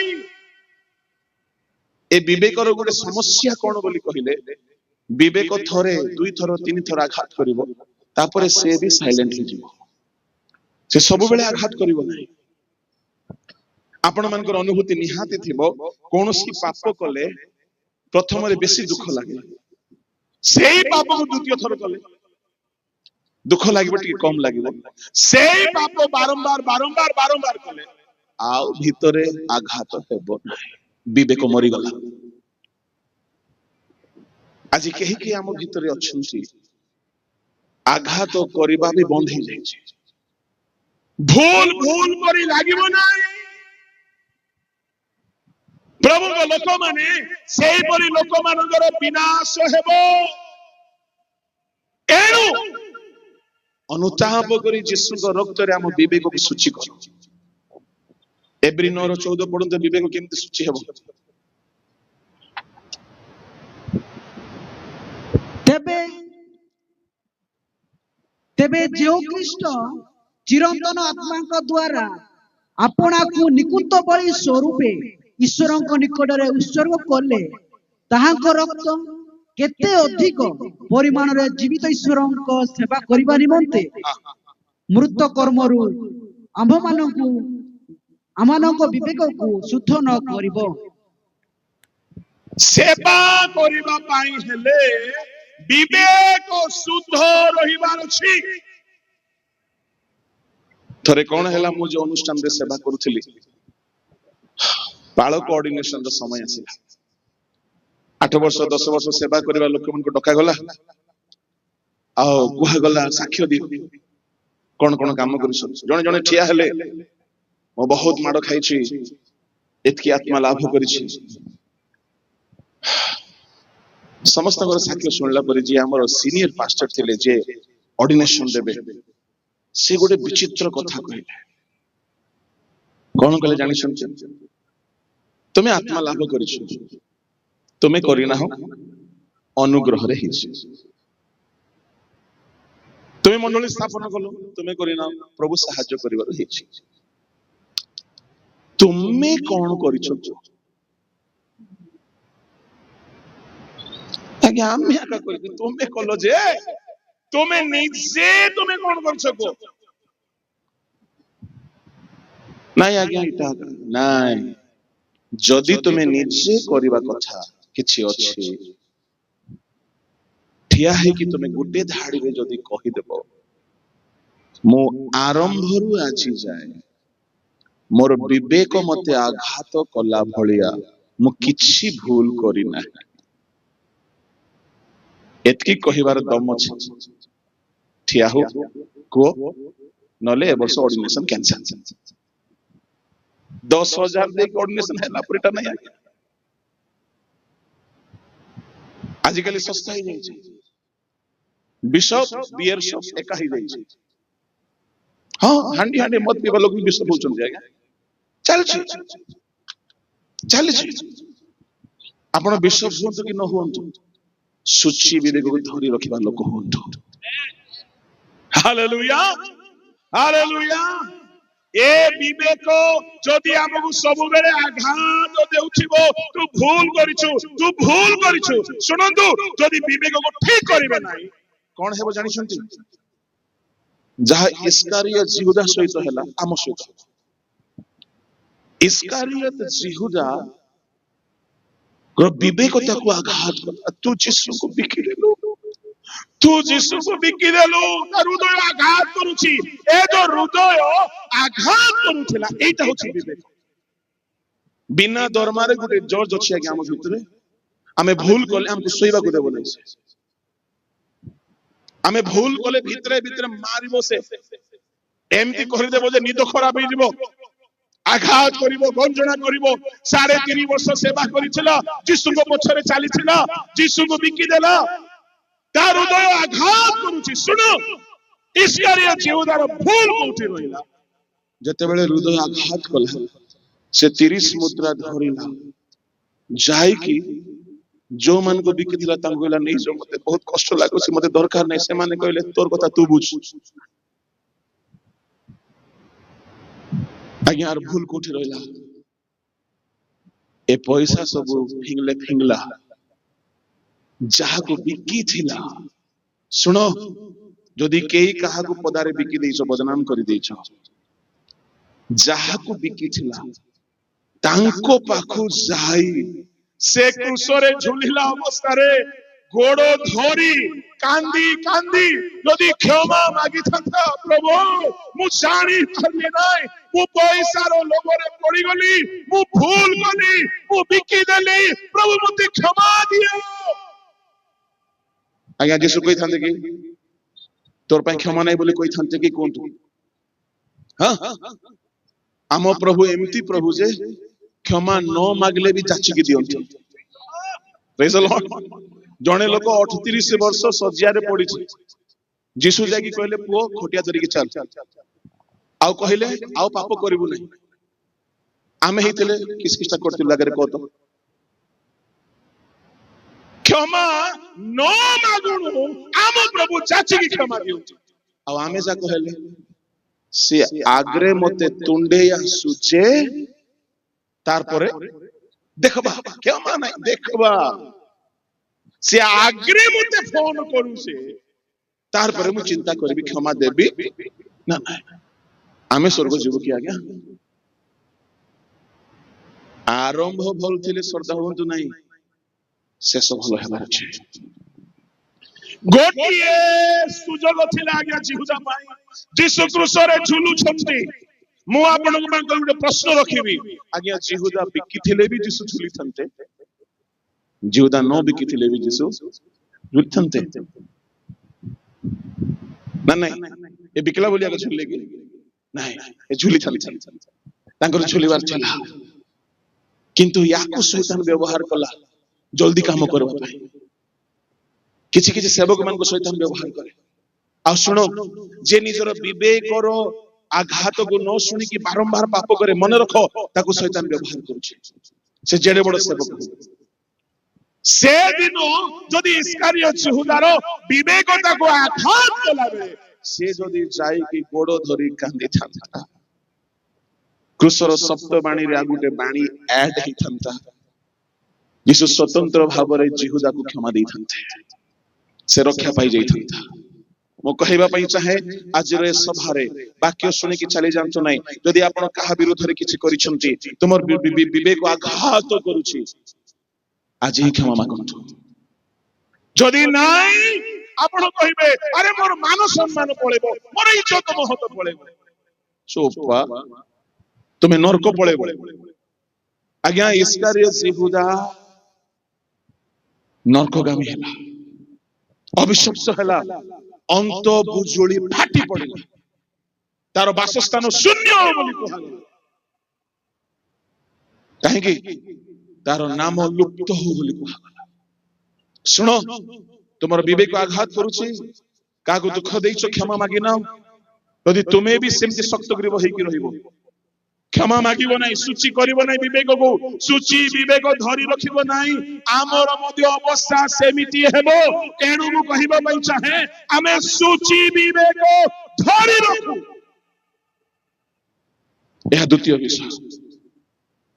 ତୃତୀୟ ବିଷୟ, ନିଜକୁ ସାଧୁ କରି ଧରି ରଖ ବୋଲି ଲେଖା ଅଛି। ପ୍ରଥମ ତିମୋଥୀ 5:22, ଜଲ୍ଦି ପଢ। ଅକସ୍ମାତ୍ କାହାରି ଉପରେ ହସ୍ତାର୍ପଣ କର ନାହିଁ, କିମ୍ବା ଅନ୍ୟମାନଙ୍କ ପାପର ସହଭାଗୀ ହୁଅ ନାହିଁ, ଆପଣାକୁ ସାଧୁ କରି ରଖ। କେହି କେହି ଅକସ୍ମାତ୍ ହାତ ରଖିବା ପାଇଁ ବହୁତ ଖୁସି ହୁଅନ୍ତି, ଭାବନ୍ତି ହାତ ରଖିଦେଲେ ମୁଁ ଟିକେ ବଡ ଲୋକ ପରି ଦେଖାଯିବି ବୋଲି। ଶୁଣନ୍ତୁ, ଅକସ୍ମାତ୍ କାହାରି ଉପରେ ହାତ ରଖିବେ ନାହିଁ, ହସ୍ତାର୍ପଣ ହଠାତ୍ କରିବେ ନାହିଁ। ଶୁଣନ୍ତୁ କଣ ହୁଏ ସେଥିରେ ସମସ୍ୟା। ଶୁଣନ୍ତୁ, ଲେବୀ ପୁସ୍ତକ 1 ଅଧ୍ୟାୟର 1ରୁ 6 ଯାଏ ପଢିବେ, ପଢିବା ଦରକାର ନାହିଁ, ସମୟ ନାହିଁ। ହସ୍ତାର୍ପଣର priority, book of Leviticus 1st chapter from 1 to 6 ସେଇ ଜାଗାରେ ଲେଖା ଅଛି ଯେତେବେଳେ ଗୋଟିଏ ପାପୀ ଶୁଣ ଶୁଣ ଶୁଣ ମୋ ଆଡକୁ ଦେଖନ୍ତୁ ଶୋଇବା ଲୋକ କୁହନ୍ତୁ ହାଲେଲୁୟା ଯା ହଉ ହାଲେଲୁୟା ପ୍ରେଜ୍ ଦ ଲର୍ଡ ଜଣେ ପାପୀ ଯେତେବେଳେ ଆସୁଥିଲା କ୍ଷମା ପାଇବା ପାଇଁ ଗୋଟେ ମେଣ୍ଢା ଗୋଟେ ଛେଳି ଗୋଟେ କାପ୍ତାକୁ ନେଇକି ଆସୁଥିଲା ବଡ ଇଣ୍ଟରେଷ୍ଟିଂ କଥା କଣ ସେ ଛେଳି ସେ ଗାଁରୁ ନେଇକି ଆସୁଥିଲା ଗୋଠରୁ ନେଇକି ଆସୁଥିଲା ଆଉ ସେ ନିଜେ ନେଇକି ଯିବାର ନିୟମ ଥିଲା ମନେ କର ଗୋଟେ ଯାଜକ ପାପ କରିଛି ଗାଁର ମୁଖିଆ ପାପ କରିଛି ଚୋରି କରିଛି ବ୍ୟଭିଚାର କରିଛି କିଛି ବି କରିଛି ହେଲେ ତାଙ୍କ ଘରର ଗୋଠରୁ ଗାଁର ଗୋଠରୁ ଗୋଟେ ଛେଳିକୁ ଦୌଡ଼ିରେ ଧରିବ ଚାଲି ଚାଲି ଚାଲି ଚାଲି ସମାଗମ ତମ୍ବୁ ଆଡକୁ ଯିବ ସେ ଚାଲିକି କୁଆଡେ ଯାଉଛି ଆଜ୍ଞା ସମାଗମ ତମ୍ବୁ ଦେଖୁ ଦେଖୁ ଲୋକ ଜାଣିଦେବେ ଯେ ଇଏ କଣ ଗୋଟେ କରିଛି ସେ ଲାଜ ହେଇକି ଯଦି ଲୁଚିକି ଯିବ ହବ ନାହିଁ ଛେଳି ଧରିକି ଯିବାର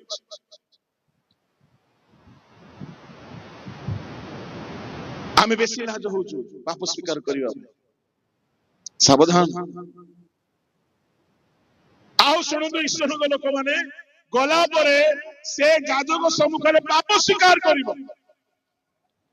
ଯାଜକ କହିବ ଏ ପଶୁ ଆଣିଛ ପଶୁର ମୁଣ୍ଡରେ ହାତ ରଖ ସେଇଠୁ ଆରମ୍ଭ ହେଲା ହସ୍ତାର୍ପଣର ମିନିଷ୍ଟ୍ରି ତା ପୂର୍ବରୁ ଅବ୍ରାହମ ଆଶୀର୍ବାଦ କରିଥିଲେ ପୁଅକୁ ଯିସାକ ଆଶୀର୍ବାଦ କଲେ ଯାକୁବଙ୍କୁ ଯାକୁବ ଆଶୀର୍ବାଦ କଲେ ପିଲାମାନଙ୍କୁ ସେଇଟା ଡିଫରେଣ୍ଟ କିନ୍ତୁ ପ୍ରାୟର ଅର୍ଡିନାନ୍ସ ମିନିଷ୍ଟ୍ରିରେ ଅର୍ଡିନେସନ ଲେଇଂ ହ୍ୟାଣ୍ଡସ ଏଇଠୁ ପ୍ରଭୁ ଆଦେଶ କରିଛନ୍ତି ପ୍ରଭୁ ଆଦେଶ କରିନଥିଲେ ଅବ୍ରାହମକୁ ହାତ ରଖ ବୋଲି ସେ ଆଶୀର୍ବାଦ କଲେ ଡିଫରେଣ୍ଟ କଥା ଜଣେ ମଦୁଆ ଜଣେ ଚୋର ଜଣେ ବ୍ୟଭିଚାରୀ ହାତ ରଖି କହିବ ମୁଁ ବ୍ୟଭିଚାର କରିଛି ମୋର ପାପ ଏ ପଶୁ ଭୋଗୁ ମୋର ପାପ ଏ ପଶୁକୁ ଦଣ୍ଡ ମିଳୁ ହାତ ରଖିଲା ହାତ କାଢିଦେଲା ସବୁ ପାପ ଏବେ କା ଉପରକୁ ଚାଲିଗଲା ସେ ପଶୁକୁ କିଏ ପାପୀ ହେଲା ପଶୁ ତାକୁ ଦଣ୍ଡ ଦିଆଯାଉଛି ଶୁଣ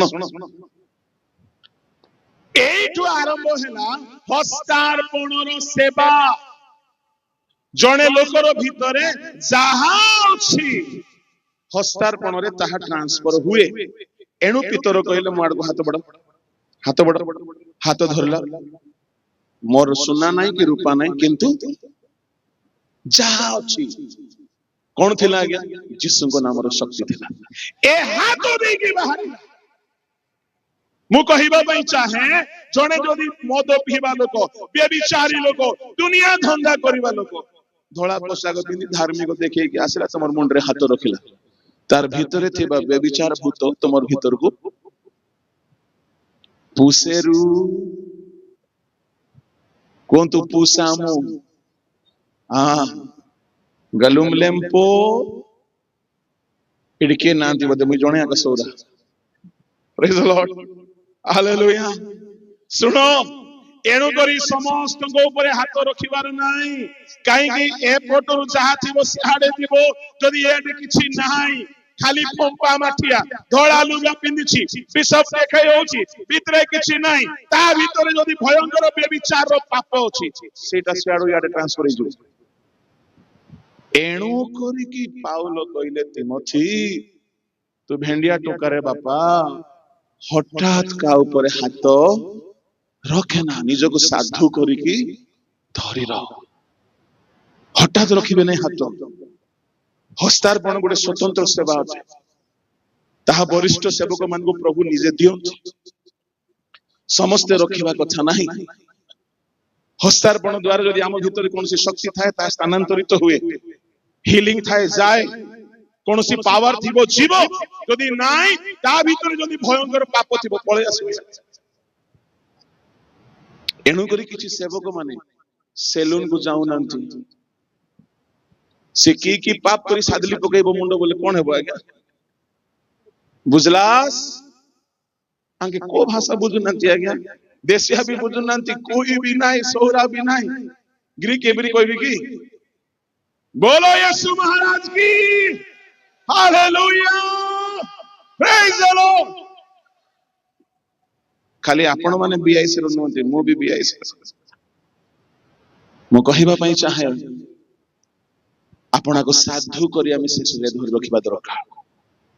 କେବେ କାହାରି ଅକସ୍ମାତ ମୁଣ୍ଡରେ ହାତ ରଖନ୍ତୁ ନାହିଁ, ଯେ ଯାଏ ପ୍ରଭୁ ଆପଣଙ୍କୁ ପ୍ରେରଣା ଦେଇନାହାନ୍ତି, ଅଧିକାର ଦେଇନାହାନ୍ତି। ଏହା ହେଲା ତୃତୀୟ କଥା ଯାହା ଧରି ରଖିବେ। ଚତୁର୍ଥ କଥା, ଉପଦେଶକୁ ଦୃଢ କରି ଧରି ରଖ। ପଢନ୍ତୁ ହିତୋପଦେଶ ତାହାର 4 ଅଧ୍ୟାୟର 13 ପଦ।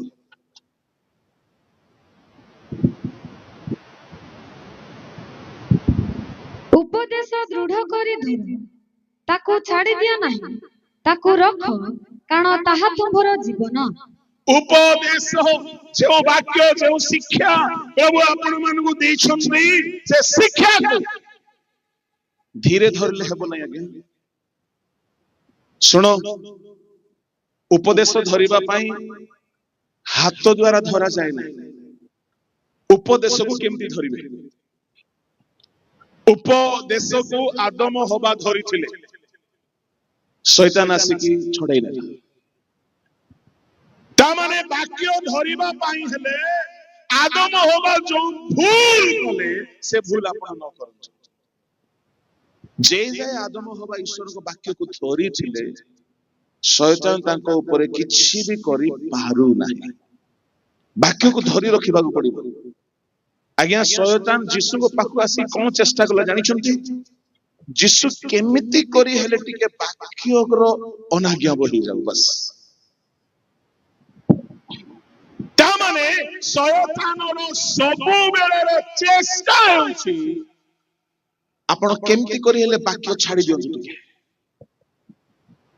ସାମସନ ଯେ ଯାଏ ବାକ୍ୟ ଧରିଥିଲା, ସେ ଯାଏ ବଳବାନ ଥିଲା।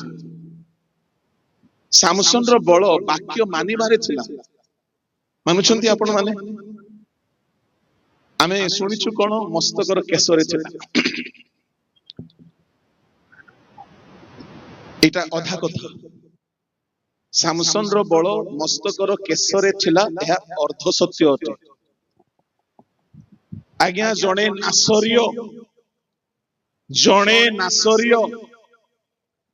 ସାମସନ ପରି ନାସରୀୟ ମସ୍ତକ ମୁଣ୍ଡନ ହେଇପାରିବ ନା ନାଇଁ କୁହନ୍ତୁ? କଣ ଲାଗୁଛି? ହଁ ବୋଲେ ମଲୁ, ନାଇଁ ବୋଲେ ମଲୁ ଭାବୁଛନ୍ତି ନା କଣ? ହେଇପାରିବ, ହେଇପାରିବ। ଲେଖା ଅଛି, ପଢନ୍ତୁ ଗଣନା 6 ଅଧ୍ୟାୟ।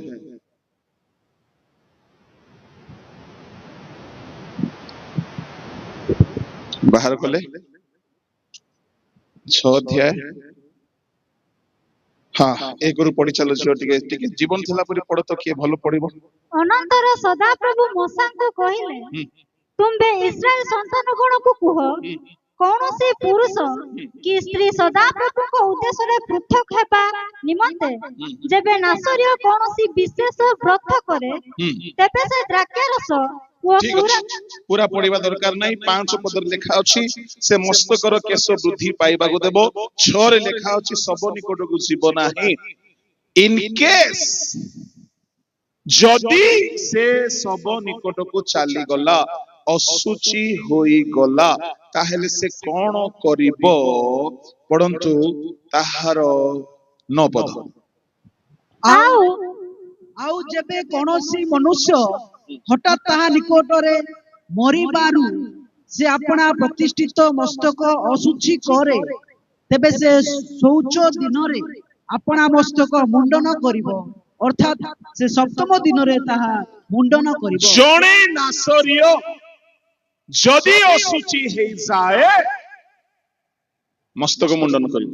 ଅଛି, ମୁଣ୍ଡନ ହେଇପାରିବ, କିନ୍ତୁ ବିଧି ଅନୁସାରେ ହେବାର ଥିଲା। ଶତ୍ରୁ ହାତରେ ମୁଣ୍ଡନ ହେଲେ ହେବ ନାହିଁ। ଖାଲି ମସ୍ତକର କେଶ ମୁଣ୍ଡନ ହେବାରୁ ଯେ ବଳ ଚାଲିଗଲା, ଖାଲି ତାହା ନୁହଁ, ସେ ନାସରୀୟ ବ୍ୟବସ୍ଥା ଉଲ୍ଲଂଘନ କରିଥିଲା। କଣ? ଶବ, ସିଂହର ଅସ୍ଥିରେ ହୋଇଥିବା ମହୁକୁ ଖାଇଥିଲା, ଶବକୁ ଛୁଇଁଥିଲା। ଖାଲି ମସ୍ତକ ମୁଣ୍ଡନ ଶକ୍ତି ଯାଇ ନାହିଁ, ସେ ବିଧିବିଧାନକୁ ମଧ୍ୟ ଉଲ୍ଲଂଘନ କରିଥିଲା। जे जाए नासरीय विधि से मानिकी चालुची आज्ञा तार शक्ति के हरण करि परिबे नै। ता माने सामसन जदि ईश्वर शक्ति को धरी रखिथिला ईश्वर वाक्य पालन द्वारा धरी रखिथिला। ମୁଁ ଆପଣଙ୍କୁ କହିବା ପାଇଁ ଚାହେଁ ଅବ୍ରାହମଙ୍କ ଅନନ୍ତ ଜୀବନ ଈଶ୍ୱରଙ୍କ ପ୍ରତିମୂର୍ତ୍ତି ଈଶ୍ୱରଙ୍କ ସହଭାଗିତା ଈଶ୍ୱରଙ୍କର ଅମର ଅକ୍ଷୟ ଶରୀର ସବୁ ଦେଇଥିଲେ ଆଜ୍ଞା ମାନିବା ଯାଏ ସେ ଧରି ରଖିଥିଲା। ଶୈତାନ ସବୁବେଳେ ଚେଷ୍ଟା କରେ ଆପଣ ଟ୍ୟାଲେଣ୍ଟେଡ ହେଲେ ତାକୁ କିଛି ଫରକ ପଡିବନି। ଆପଣ ଭଲ ଟ୍ୟାଲେଣ୍ଟେଡ ସିଙ୍ଗର ହେଲେ ସ୍ପିକର ହେଲେ ମ୍ୟୁଜିशिଆନ ହେଲେ ଲିଡର ହେଲେ ଶୈତାନକୁ ବେଶୀ ଫରକ ପଡିବନି। ଆପଣ ଟ୍ୟାଲେଣ୍ଟେଡ गोटे लीडर हेले ताको बेसी फरक पड़िबनी। जदि आपनको से अनाज्ञा भोग करि दउछि आपण तार ही जाइथिबे। शयतान सब बेले चेष्टा करे ए माने सब करंतु वाक्य को धरि कि न चालंतु। एणु प्रभु लोक माने आमे केते मात्रा रे ईश्वर को बाइबल को वाक्य को धरुछु यदि ताहा धरि ना आ ख्रिस्टियन ही जाइछु किछि लाभ हबो नै। मु चारि गोटी कथा आपण मान को कहिले विश्वास को धरि रख सूची विवेक धरि रख हालेलुया एवं उपदेश को धरि रख साधु करी धरि रख। आउ सात गोटी कथा गोटे जगह लिखा अछि ताको वर्णना मु करबी नाही। ताहा बहुत रहस्यपूर्ण कथा बुद्धिमान लोक माने ताको बुझी परिबे। पाउलो कहउछंती मु ताको धरि नाही मु धरिबा पई दौडुछे। ता माने गुटे सेवक महान सेवक से धरिबा पई दौडुछे। कोन से सात गोटी कथा फिलिपियो बाहर करंतु ताहार 3 अध्याय 8 रु 12 स्पष्ट भाव रे जे पढिबो से पढ चाटशाळी पाठ पढला पर पढन।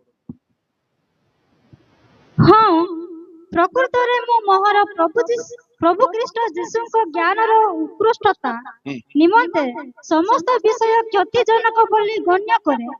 ताहाଙ୍କ निमंते मो समस्त विषयर क्षति सहय कली पुणी सेही सब आवर्जना स्वरूप गण्य करे जेपरि मो कृष्णଙ୍କୁ लाभ करि पारे ओ ताहाଙ୍କର बोली जणा जाय। सुनंदु प्रथम कथा जहां से धरिबा पई दौडुछंती जोथि पई से फारूसी पद को छाडिले जोथि पई से सब क्षति सह कले जहां जहां लाभदायक थिला सब लाभ को छाडिले। आपण को हाथ रे मने करंतु मोबाइल अछि आ गोटे हाथ रे मद बोतल अछि जणे आपण को बाइबल दउछि धरिबा पई हेले कौन करबा को पड़िबो। हां कोटा गोटे छाड़बा पड़िबो। पाउलो कहिले मोर जहा जहा लाभदायक छला मु गोटे फारूसी छाड़ी देली मोर पद पद मु गोटे बड़ लीडर छाड़ी देली काहेकि से सब को मु कचड़ा भाबे आवर्जना भाबे काहेकि मु किछि धरिबा पई दौडुछि। से कहउछंती कोन कोन धरिबा पई दौडुछि मु गोटे गोटे कहि दोछि। प्रथम रे मु ख्रिस्टन को लाभ करि पारे आई मे विन क्राइस्ट प्रथम। द्वितीय रे मो ताहांकर बोली जणा जाए। बाप रे ए जे जणा जाय नंती कि ए पृथ्वी जानो आमे जीशुंकर एबे गाइबी नहीं पूरा परे गाइबी कहार बोले जमे जाए जीशुंकर। पाउलो कहउछंती मु सेति पई दौडुछि मु ताहांकर बोली लोके जानउछ। तृतीय 9 पदर लिखा अछि विश्वास द्वारा ईश्वर दत्त विश्वास मूलक धार्मिकता प्राप्त हुए सेथि पई से दौडुछंती। 3 हैला 4 5 6 3 गोटी कथा 10 पदर लिखा अछि कोन कोन मु ताहांको ज्ञात हुए। 4 नंबर 5 नंबर तांकर पुनरुत्थानर शक्ति को ज्ञात हुए। 6 नंबर मु मृत्यु भोगरे ताहांग तुल्य होई ताहांकर दुख भोगर सहभागिता ज्ञात हुए। 6 हेला 7 11 पदरे कौनसी प्रकारे ओह से कहते केमिति करी हेले मु पुनरुत्थान पाइबार अछि। हालेलुया। ए सातटा विषय को धरिबा पाई 12 पदर से कहउछंती मु जेबे एई समस्त जहा से 8 9 10 11 रे कहिले सातटी कथा ए समस्त विषय प्राप्त होई अछि बा सिद्धि लाभ करी अछि ताहा नुहे मो ख्रीष्ट जीसुଙ୍କ द्वारा धृत होइथिबारु ताहा धरिबा पाई दौड़ुछि। Hallelujah hallelujah. प्रत्येक पप का आबा मानकर प्रत्येक विश्वासी आबा मानकर ए लक्ष्य है ए सात गोटे विषय पाइबा पाई धरिबा पाई दौड़िबार अछि। कोन आज्ञा पुनरुत्थान को धरिबा पाई। ख्रिस्टियन है कि शेषरे पुनरुत्थान हेलो नै किछि लाभ हेबो नै। तांको शक्ति को ज्ञात हेबार अछि। एथि पाई पाउलो कहले मु दौड़ुछि ता धरिबा पाई दौड़ुछि। ए सातटी कथा पूर्व रे मु कहिछि आपन 4टी कथा 11टी कथा आ गोटी कथा कहि समाप्त करूछि। मुकुट को धरि रखिबा को पड़िबो। प्रकाशित 3:11 पढंतु।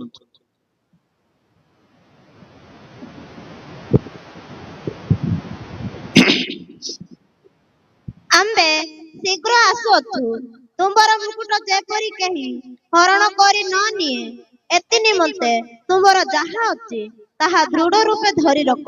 प्रभु को लोक माने काहा को से मुकुट देबे जे जय करे ताहा को से मुकुट देबे। ता माने पाप को जय करंतु असुचिता को जय करंतु। केते जण हमें कहि परिबा मो डोबन नेबा दिन ठारू मिछ कहि नै मो क्रोध करि नै मो कहा प्रति कुदृष्टि करि नै। यदि हमें कहि पारिबो नै हमें जय करिना जे जय करे जे परिमित भोगी हुए से अक्षय मुकुट पाइबो। जे मरण पर्यंत विश्वस्त रुए से जीवन मुकुट पाइबो। प्रकाशित 2:10। ता माने मुकुट पाइबा पई त्यागर जीवन को धरि रखिबा को पड़िबो। विश्वस्ततार जीवन धरि रखिबा को पड़िबो। पालक माने को मुकुट पाइबे। पालक माने को मुकुट पाइबे गौरवर अम्लान मुकुट पाइबे। प्रथम पितर 5 अध्याय 2 3 4 किंतु सब पालक पाइबे नै जे कुशित लाभर आशा न रखी निस्वार्थ रे सेवा करे से पालक पाइबे। आजिकाली विश्वासी माने भी पालक हेबा को चेष्टा करछथि। आवानो नाइ किछि नाइ टिके स्कूल कॉलेज रे पढि दैछथि टिके बाइबल जानि दैछथि प्रचार करबा पई बड़ सरदा। मु सत्य कहूची बेदीर ठिया कहूची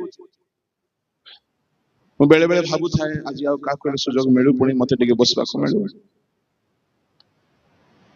हम टाटा रे मध्य मु केबे समाधि को जाए नै के मरि गले गले लुछि की थाए देखि देले मते ठिया कर देबे पास्टर मान अरे जी तू आया बुला उसको अब मना करे नै। मु बेले बेले पछरे रहबा को भल पाए कि आउ केले प्रचार करन आ सत्य कहूची अन्य के भलो प्रचार कले मते बड़ खुशी लागे। काहे कि मोर बापा कथा कुठिया करछंती। हालेलुया। मु कहिबा पई चाहे आपण जेति ज्ञानी हेले मध्य बालकर स्थान को कब्जा करबा को चेष्टा करिवे नै। बालकर अधीन रे रहिबे। ता होची श्रृंखला तही रे आशीर्वाद होची। आज्ञा एदन उद्यान रे 3 गोटी प्राणी को दंड मिलला। गोटे हेला आदम गोटे हेला हवा आ जने के 2 जण क्षमा पाइले जने पाइला नै। के से काई की पाइला नै निजर पास्टर ऊपर से स्वामी होउथिला। एदन उद्यान रो पाळक किया गया आदम हवा पाळक पाळीबा तांको जाई करिया बाइबल क्लास पहुंची आ गया जानि छो बापा बड़ ज्ञानी तो आगो ଏ କି ସତ୍ୟ ଜାଣିଛ ତତେ ପ୍ରଭୁ ବୁଦ୍ଧିମାନ କରିଥାଇ ପାରନ୍ତି ରେ ବାବୁ ତୁ ବେଶୀ ବାଇବଲ ଜାଣିଥାଇ ପାରୁ କିନ୍ତୁ ନିଜର ପାଳକକୁ ଶିକ୍ଷା ଦେବୁ ନାହିଁ ହଁ ଯଦି ଆପଣଙ୍କର ପାଳକର କିଛି ତ୍ରୁଟି ଦେଖାଯାଏ ପ୍ରେମରେ ବ୍ୟକ୍ତିଗତ ଭାବରେ ବୁଝେଇବା ଭଲ କଥା ପାଳକ ଉପରେ ସ୍ୱାମୀ ଆପଣ ହେଇପାରିବେନି ତହିଁର ଅଭିଶାପ ଆସେ ମୁଁ ବହୁତ କଥା କହିବାର ନାହିଁ କହିବି ନାହିଁ ବହୁତ କଥା କହିସାରିଲି ଆଜି ମୁଁ 12 ଗୋଟି କଥା ଆପଣଙ୍କୁ କହୁଛି ଧରି ରଖିବା ପାଇଁ ବିଶ୍ୱାସକୁ ଧରି ରଖିବେ କେବେ ଛାଡ଼ିବେ ନାହିଁ ଖାଲି ଖ୍ରୀଷ୍ଟିଆନ ହେଲେ ଆପଣ ସ୍ୱର୍ଗ ଯିବେ ନାହିଁ ପରିସ୍ଥିତି ଖରାପ ହେଲା ବେଳକୁ ଆଣ୍ଠୁ ଭାଙ୍ଗି ଉପବାସ କରି ବିଶ୍ୱାସରେ ଅଟଳ ହୁଅନ୍ତୁ ନିଜକୁ ସାଧୁ କରି ଧରି ରଖନ୍ତୁ ହଠାତ୍ ତା ଉପରେ ହସ୍ତାର୍ପଣ କରିବେ ନାହିଁ ପବିତ୍ର ହେଇକି ଧରି ରଖନ୍ତୁ ଉପଦେଶକୁ କେବେ ଛାଡ଼ନ୍ତୁ ନାହିଁ ଧରି ରଖନ୍ତୁ ହାଲେଲୁୟା ସୂଚି ବିବେକ ଧରି ରଖନ୍ତୁ ପୁଣି ଯେଉଁ 7 ଗୋଟି ବିଷୟ ପାଇଁ ପାଉଲ ଦୌଡୁଥିଲେ ତା ଧରିବା ପଡିବ ତାଙ୍କୁ ଜାଣିବା ତାଙ୍କ ଦୁଃଖକୁ ଜ୍ଞାତ ହେବା ତାଙ୍କ ପୁନରୁତ୍ଥାନର ଶକ୍ତିକୁ ଜ୍ଞାତ ହେବା ତାଙ୍କ ବିଶ୍ୱାସମୂଳକ ଧାର୍ମିକତା ପ୍ରାପ୍ତ ହେବା ଏସବୁ ଧରିବା ପାଇଁ ଶେଷରେ କୌଣସି ପ୍ରକାରେ ପୁନରୁତ୍ଥାନ ପାଇବା ପାଇଁ ତାହା ଧରିବା ପାଇଁ ସେ ଦୌଡୁଥିଲେ ଆମ ପାଇଁ ଯୋଉ ମୁକୁଟ ପ୍ରଭୁ ସ୍ୱର୍ଗରେ ରଖିଛନ୍ତି ଆମେ ଯଦି ଏଠାରେ ଅବିଶ୍ୱସ୍ତ ହେବା ଏଠାରେ ଯଦି ଆମେ ବିଶ୍ୱସ୍ତ ପାଳକ ହେବା ନାହିଁ ସ୍ୱର୍ଗରେ ସେ ମୁକୁଟ ଆମକୁ ଦିଆଯିବ ନାହିଁ ଯାହା ଆମ ପାଇଁ ରଖାଯାଇଛି ତାକୁ ଧରିବା ପାଇଁ ଦୌଡ଼ିବାକୁ ପଡିବ ପବିତ୍ର ହୋଇ ସୂଚି ହୋଇ ବିଶ୍ୱସ୍ତ ହୋଇ ଦୌଡୁ ଆମେ ଯାହା ଯାହା ପ୍ରଭୁ ଆମ ପାଇଁ ରଖିଛନ୍ତି ତାହାକୁ ନ ହରାଉ ଧରି ରଖ ଯୀଶୁ ଶୀଘ୍ର ଆସୁଛନ୍ତି ଆମେ ଜାଣୁନା କେବେ ସେ ଆସିଯିବେ ଆଜି ଯଦି ପ୍ରଭୁଙ୍କ ବାକ୍ୟ ଶୁଣୁଛନ୍ତି ଆଉ କେବେ ହେଲେ କ୍ଷମା ମାଗିବି ଆଉ କେବେ ହେଲେ ପରିବର୍ତ୍ତନ ହେବି ଏମିତି ଭାବନ୍ତୁ ନାହିଁ ଯେହେତୁ ସୁଯୋଗ ସବୁବେଳେ ପ୍ରଭୁ ଦିଅନ୍ତି ଇସ୍କାରିୟତ ଯିହୁଦାକୁ ସୁଯୋଗ ଥିଲା ଯୀଶୁ ମରିବା ଆଗରୁ ଯାଇକି କ୍ଷମା ମାଗି ଦେଇଥାନ୍ତା ସେ କ୍ଷମା ପାଇକି ଗୋଟେ ମହାନ ଶିଷ୍ୟ ହେଇପାରିଥାନ୍ତା ପାଉଲ ପରି ପିତର ପରି କିନ୍ତୁ ସେ ଯାଇକି ସୂଚି ବିବେକ ପାଇଲା ନାହିଁ କ୍ଷମା ମାଗିଲା ନାହିଁ ଆଜି ଆପଣ ସେମିତି ହୁଅନ୍ତୁ ନାହିଁ ଆସନ୍ତୁ ଚକ୍ଷୁ ବନ୍ଦ କରନ୍ତୁ ଇ ମେଜର ଶିବରଞ୍ଜନୀ ରାଗ ଚକ୍ଷୁ ବନ୍ଦ କରନ୍ତୁ ସମସ୍ତେ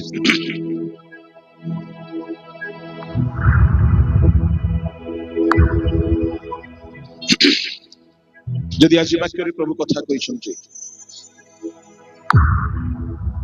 5 ମିନିଟ ପାଇଁ ଆପଣ ଯଦି ଆଣ୍ଠେଇ ପାରିବେ ଆଣ୍ଠେଇ ଯାଆନ୍ତୁ କ୍ଷମା ମାଗନ୍ତୁ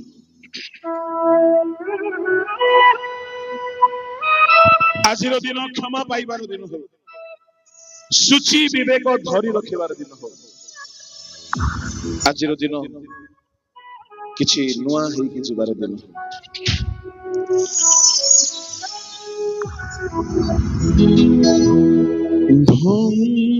ভঙ্গানুদয় কলঙ্কিত শূন্য জীবন মোর